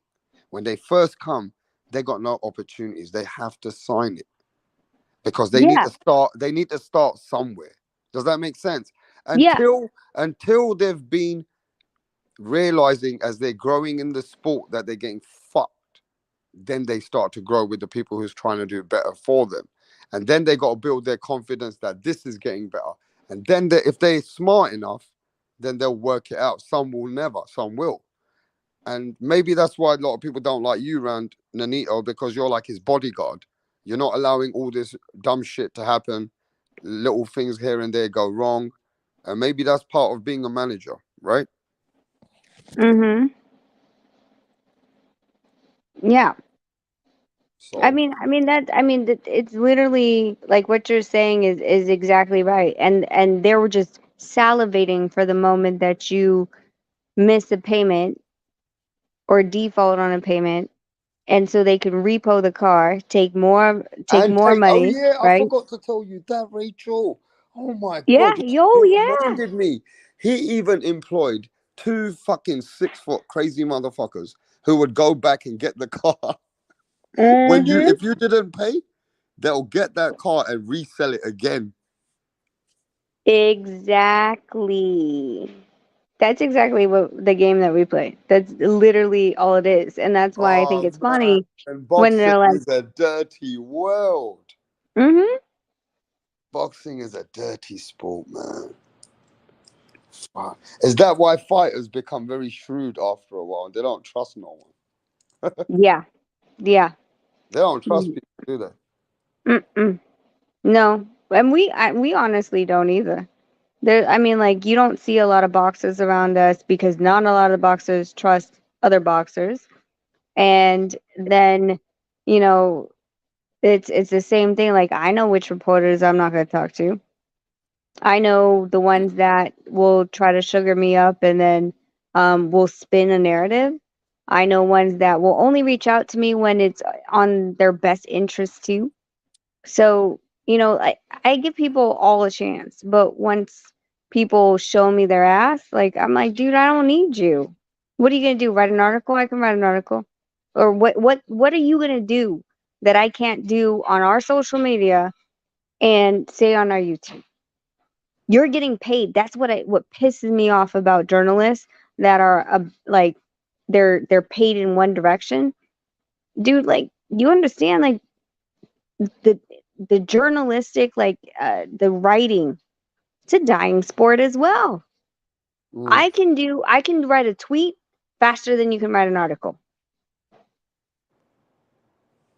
So we can work together, and when you have a question, I'll answer it, you publish it, and you give me that same respect, I'll do the same to you, etc., etc. But the moment that you want to spin a narrative, then bro, do what you do. And you can write your article based off my tweet and not get an exclusive because you just lost that chance. And everybody, and I mean everyone that wants to have an interview with Nonito has to go through me. So you piss me off, then you're pissing Nonito off, and Nonito literally he's on the one that pissed us off a couple days ago. He told Who him pissed he you told off? me. Or do you want to not say? No, I said on our channel, JMC WhatsApp. Who's that? Some Filipino journalist. Oh, he pissed you guys off? Well, he said like that he had established that he was addressing a rumor, right? That Jade Bornea that we were. He asked Sean Gibbons. He said so. There's a rumor that Team Donaire sent Jade Bornea a step aside fee, and I said, and so Sean said no, they didn't, and we would never take it anyway. And so me and Nonito read the article, and I'm like, I looked at all my messages, my WhatsApp, my Instagram, my Twitter, everything. No message. And so no, I'm the one who did it. Nonito, I think he did Instagram. So I said I did a message, and I was like, listen, I don't know how you thought this works, but we are not the ones to send the step aside fee because we're not the IBF champion. Martinez is. So why would we ask for a step aside when we're not the champion? We wouldn't send the step aside fee. But if you had messaged me, you would have known. So he wrote a Facebook thing like, I didn't mention Rachel Donaire. I don't know why she thinks this is about her. And I don't know if he thought that I didn't see it. But Nonito posted. You see everything. Well, people send it to me. And Nonito posted on his Instagram. Yeah. If you're going to address, Team Donaire is supposed to send something to you or to say something about a step aside. There's only 2 people allowed to talk about on Team Donaire's behalf. Me and Rachel, and one of us will address you. But you never called, you never texted, you never messaged, but you wrote the article the way you wanted to write the article. And shortly after, he messaged Nonito like, hey, so since you debunked what I said, like, so what's your next plan? I'm sorry, now you want an exclusive? So many faking people out here then. So many faking. It's not a straight cut, is it? It's not a straight cut. You just gotta stick with your zone and the people that you know. Yes. Yeah. I mean, like I said, we give everyone a chance, but when you show me that you can't be trusted and you won't take accountability, when you say Team Donaire, who is Team Donaire? There's only 2 people that negotiate for Team Donaire, and one of them doesn't negotiate. Richard. Yeah. Yeah. No one called Richard because Richard would tell you the same thing, and I asked him. And I was like, did anyone ask you about a step aside? He's like, no. Oh, so you always ask Richard before you debunk or rebuttal with anyone, obviously. If it's not pointing directly to me, yes, directly like naming me, then yes, because he's the only other person that can do that is Richard. So it's Richard or me. And so I'll ask him like, hey, like even with the Maloney thing, I called Richard. I'm like, hey, are we in negotiations? He's like, no. I was like, okay. He's like, why are you asking? And I was like, because Maloney said on YouTube that we're in negotiation. He's like, no. He's like, the belt's not even vacated. What the hell would we negotiate? I was like, I don't know, but I'm about to debunk it. And he's like, go ahead. Yeah, I hear you. But my main concern now is Nonito Donaire has made it very clear, and he said it many times, that he wants to fight for the WBC belt. That's the belt that he wants, right? Yes. Now, can I ask you, what is so prestige for Nonito Donaire, and why does he love to fight for that belt? He's been with the WBC for a number of years. I also do believe that, the WBC has the WBC Cares program that does a lot of outreach programs. And whenever if we're around the area that they're doing outreach programs, we of course join. They do a lot of visits to the hospital. going to low income boxing communities, speaking and engagement. So I feel like, with boxing, a lot of it's always like take. Um, so with the WBC, I feel like they're giving back. Um, So they also were the you like the fundamentals and the foundation of the WBC, right? Yes, and I, like, listen, like, am I particular about it? It's not like every single thing that WBC does is towards what I believe should be in the sport of boxing, right? So, at first when he said that the WBC had transgender boxing, I was up in arms Mm. because I didn't at that point when the conversation was being held, it was at the WBC convention, and they were asking about transgenders fighting in the women's category, which I was completely against. But when the news came out that they were having their own, what is it called? Their own division, Then I each to their own kind of yeah, thing. I have no qualms with that. Okay, Yeah, yeah, cool, yeah. right? So Like, yeah. yeah, am I going to support it? I don't really know at this point. I don't really have a dog in that fight.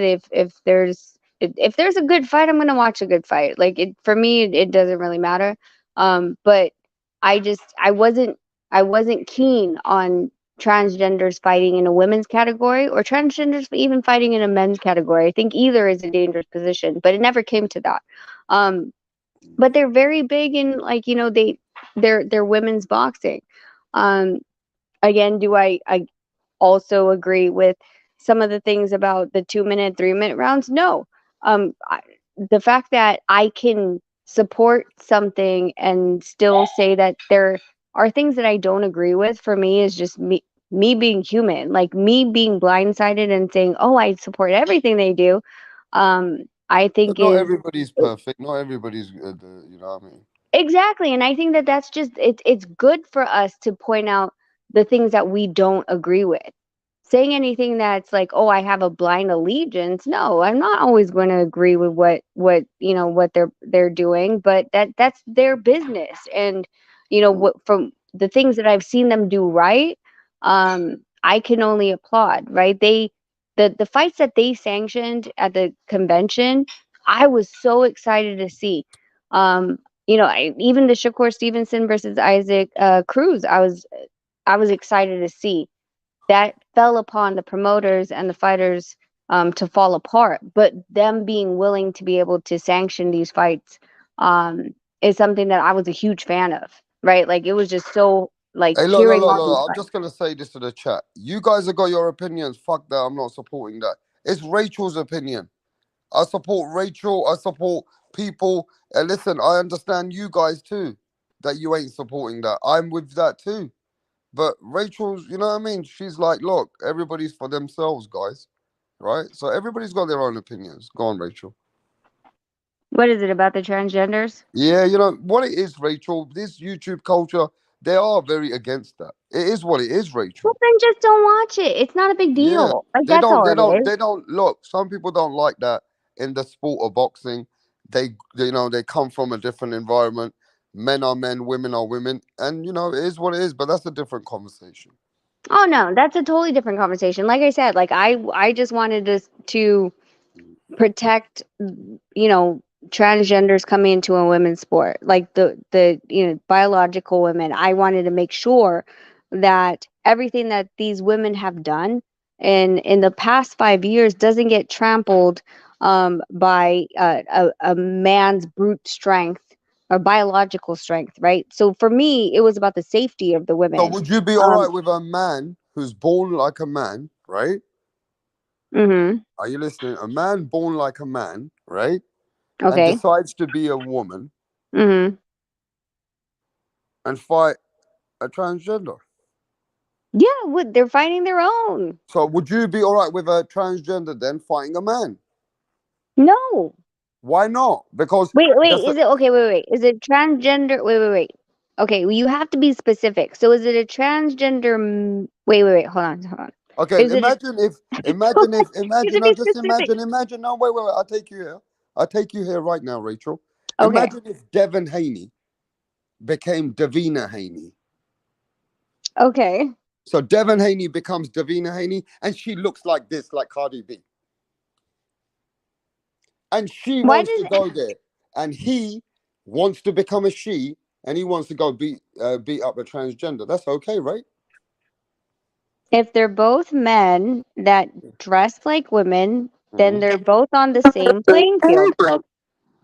So you're all right with that, right? That if a man tomorrow, Devin Haney becomes Davina Haney, you're good with that. If Adrian Broner becomes Adriana Broner, and they became and go to the transgender to represent transgender boxing, are we okay with this?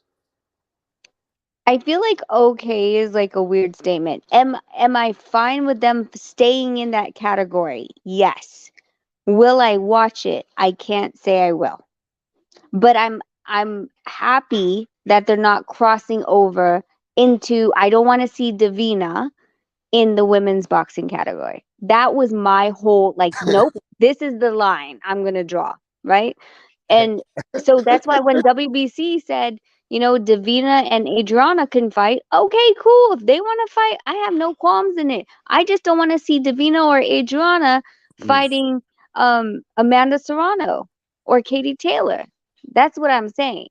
Like, so if they want to do whatever they want to do in their own category, as long as they are in the same, like, their category, it has nothing to do with what is going on right now.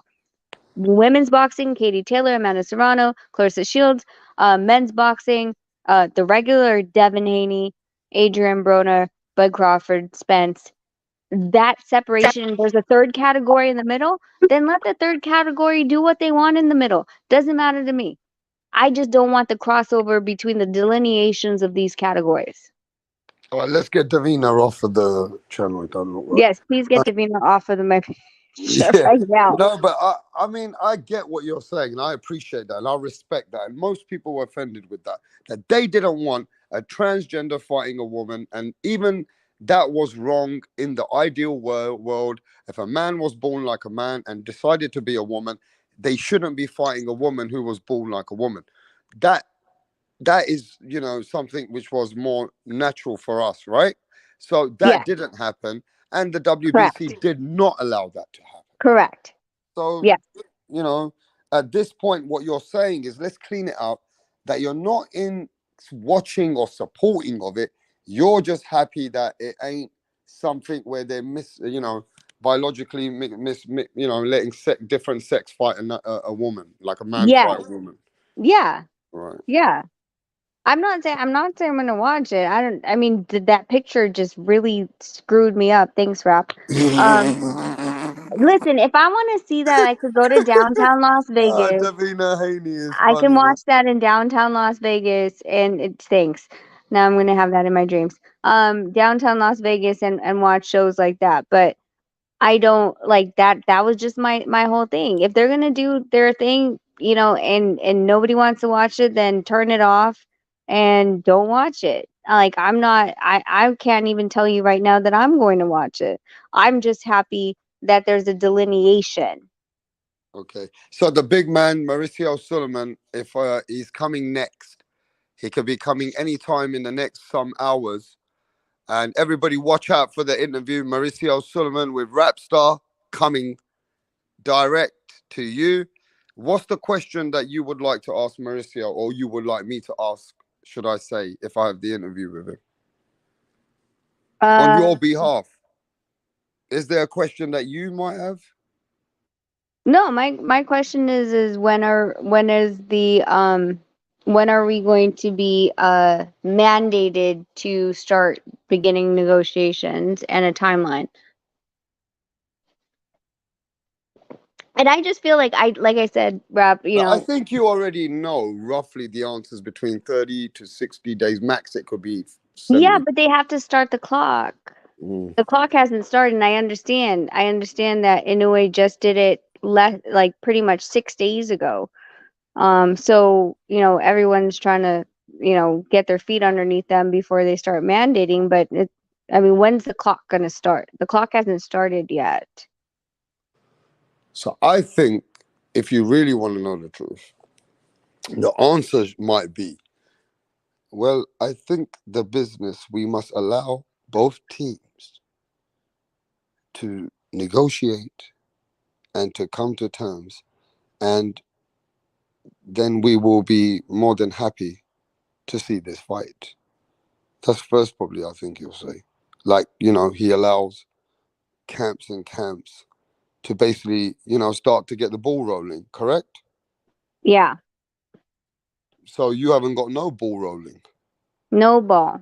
That was my issue, is there's really nothing going right now. So I So feel like there has to be a would put. it be a fair question that Rapstar says that I spoke to Nonito's manager, Rachel Donaire, that I'm sure you know really well, right?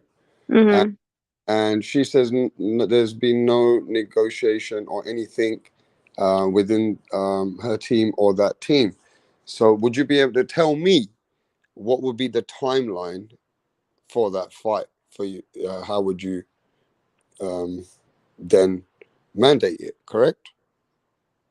Yeah, when is the mandatory period for negotiations going to start? Yeah, so he must have a way, isn't it? He's probably waiting to see if you guys are going to get back to them, isn't it?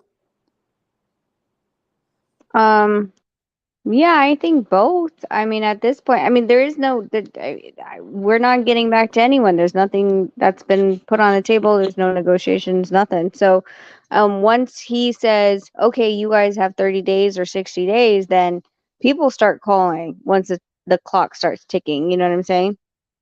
But if it's like one of those things, like if you don't have a date, like you're just like sitting on your couch, like, well, what are we rushing for? When someone tells you that your homework's due next week, then all of a sudden on Wednesday, you're like, oh, well, shit, maybe I should start working on that project now. One thing I know about the WBC though, Rachel, if that fighter's got a fight and that's the fight that they want to mandate, that fight will have to be done, or somebody has to move or duck the fight. Exactly. Yeah. Right? And one thing about WBC, his father and Jose Sullivan, all round, they've been a very strong foundation for boxing. Yeah. They really have gone in hands on, and he has. I do. I actually do respect Mauricio Solomon because he's very involved. Out of all sanctioning bodies, he's in the camera. He's everywhere. He doesn't duck any questions, and he still goes to different places. Other sanctioning bodies are a little bit more behind the scenes. He's more involved, and at the end of the day, whether you love him or you hate him, he is a major player in the sport of boxing. Well, that's what I like. Like I think a lot of people like people that they can relate to, that they can ask questions to, and honestly doesn't duck the smoke, right? Like, and so because he's so accessible, um, gets us the answers that we want, and some of the other sanctioning bodies aren't so accessible, and you really can't get those answers from them. So you're like, well, why are you doing the movement you're doing? Or why aren't you mandating these things? Like it just comes out with news articles. So, and I think that was established from, his father. He was, very around boxing, very visible. And I think boxing is a visible sport. Like they want to see you, especially with sanctioning bodies. Yeah, man. But I will definitely try to remember that question, Rachel, with Mauricio Solomon. So, Rachel, I will say this though. It's been a great live today, and great for sharing the inside between you and Jason Maloney. Let's see what happens. Hopefully, news will change. I know you're updating on your channel. I know you're consistent, and if we don't hear it here, or we definitely will be hearing it where you are. No, You for know. sure, for sure. Yeah, And I mean, you as know soon as what that though, order Rachel, comes down, I'm a bit, not no, I'm not disappointed. I always appreciate you guys. You haven't invited me to your channel yet. you're always freaking sleeping when we go live. But you know what? No, I've come and You know said, what? Wait, wait, wait. I've come and said what's up to you. I have, You and have, and then you disappear. You probably go back to yeah, I sleep. But do. No, I do. This is not my. no, no. So tomorrow, Nonito changed the lineup, and he was like, "Tomorrow we're gonna go at night." I'm like, "What are we talking about?" He's like, "Saxon boxing." So Oh, tomorrow we're going cool. on at night. Oh, okay. So maybe I have to catch you, and maybe I have to come and cook it with you guys Oh soon. hell yeah, we I'm drop gonna the have link to all cook the it with time. you guys soon on No, because your. we're trying to have the discussion about like people talking about like, oh well, you know, women can't be in camp because of sex and stuff like that. And me and Onito had already preliminary conversations. I'm like, so is it about the sex or is it about ejaculation? And he's like, it's supposed to be about ejaculation. I'm like, so you're telling me that these guys don't touch themselves in 3 months? And he just kind of looked at me. I was like, so which one is it? Like, so we're gonna have this honest, like, raw conversation about sex and Well, boxing, and who's gonna and be doing it? You and Anito? we're not gonna be doing anything No, on doing camera.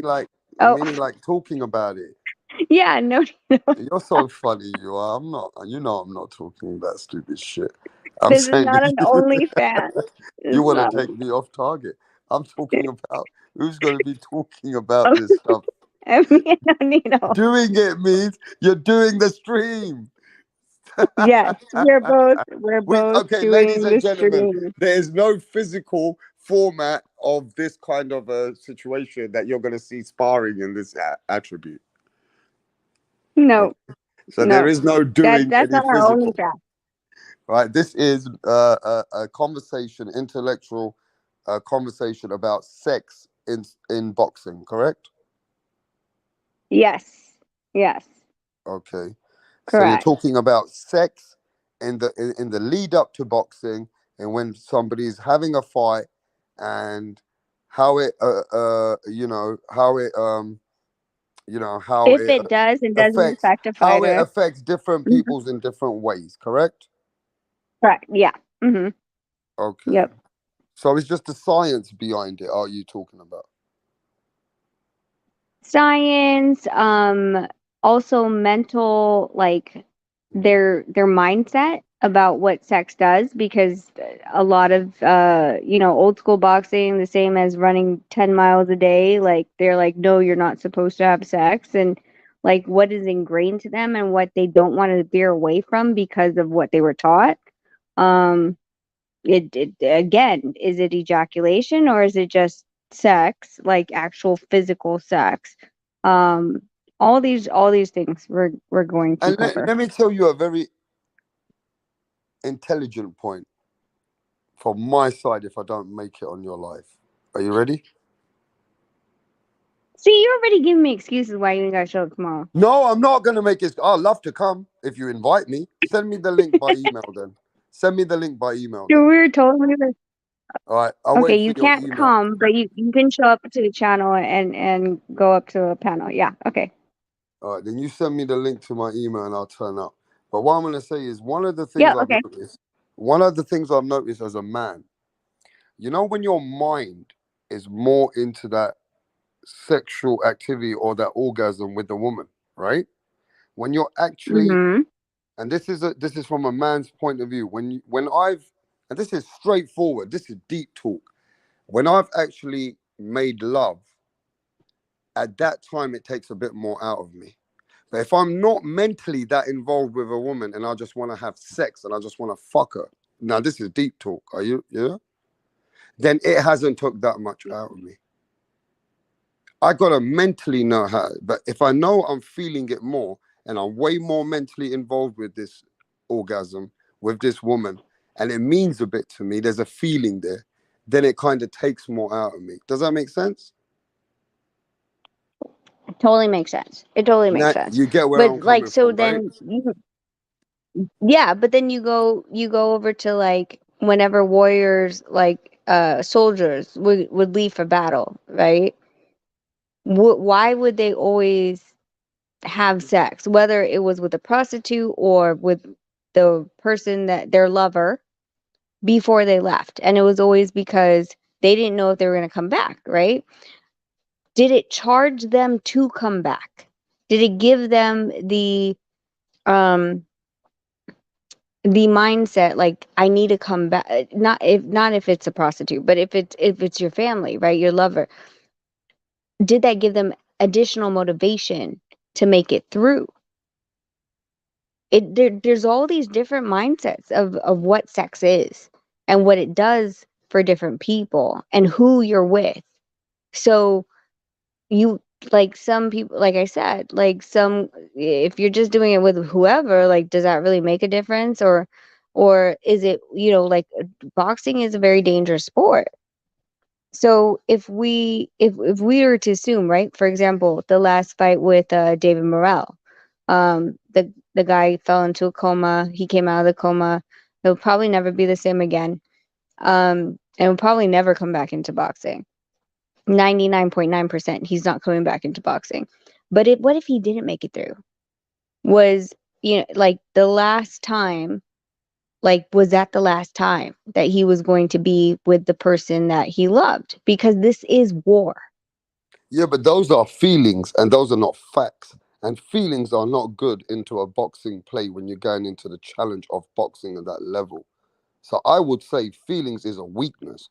And for me, I would take this conversation to different levels because emotions are weaknesses and sex is two Well, different then I'd love defines to of have you sex. tomorrow because of the Yeah, fact because that I will break this people, down from what but I've don't experienced. men think that sex is a very masculine task to do? Does that heighten your masculinity after you are done? Okay, we're gonna continue this tomorrow. You're not gonna take all my content, Rap. No, no, no, no. But it is a very interesting and deep content, and I can take this in many different platforms because if I define sex, sex is looked upon in many different ways for many different mindsets, Correct. right? Yep. So look, at the end Correct. of the day, yeah, look, at the end, not many people talk about these subjects though with boxing, Rachel. But good on you and good for you to talk on subjects that people ain't really touching. So hopefully everybody has an orgasm. I didn't mean that. Everybody has an orgasm on the channel. No, but No, what it's something that's within the boxing circles that have been talked about for years. It's nothing new. That's why they always tell you to go away for camp. So, we kind of want to touch on Hey it. Rachel, we've always been told from a young guy though. When I went in boxing gyms and boxers have told me this, and my friends were going up for a good, even amateur ABA fight, he's always been told by his trainer, don't be getting too much nookie tonight. You better make sure you get that good sleep. I need you resting. Don't be getting too much sex.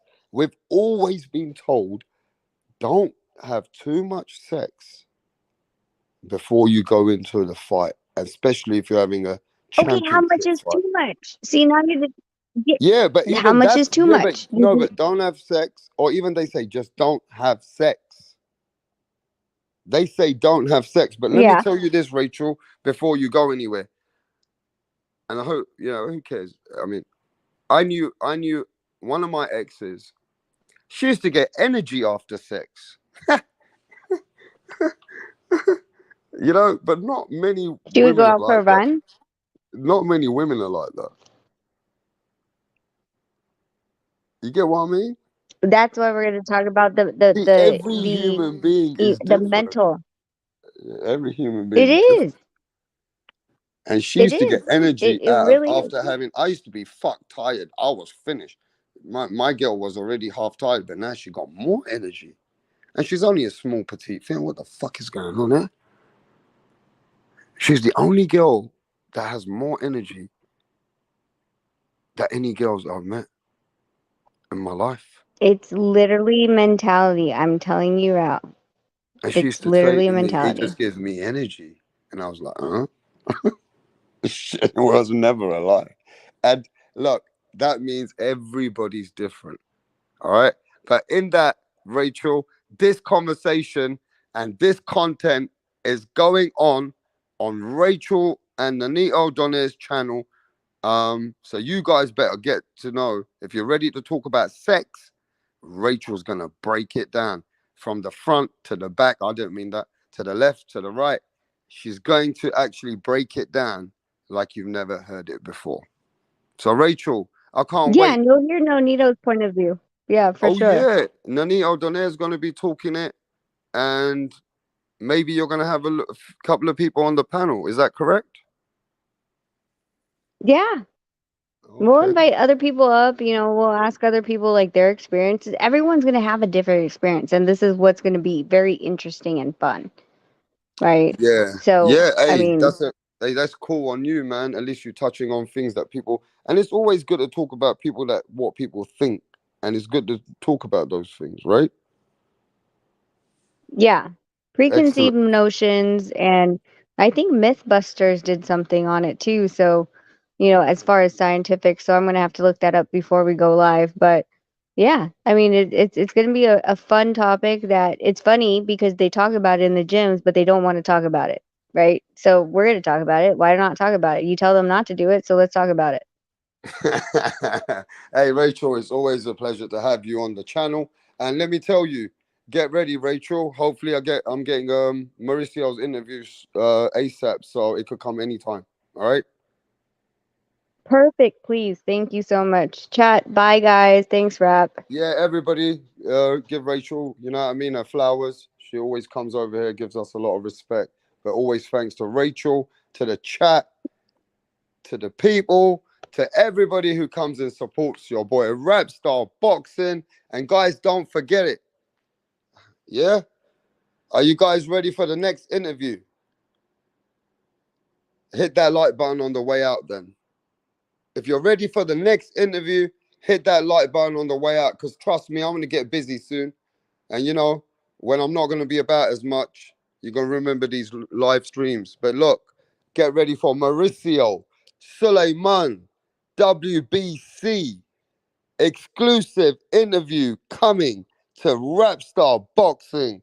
It can come anytime. Don't blink. It might just be coming in the next some hours. I'm just going to wait for my email. All right? I'll catch you guys soon. Peace out to the chat.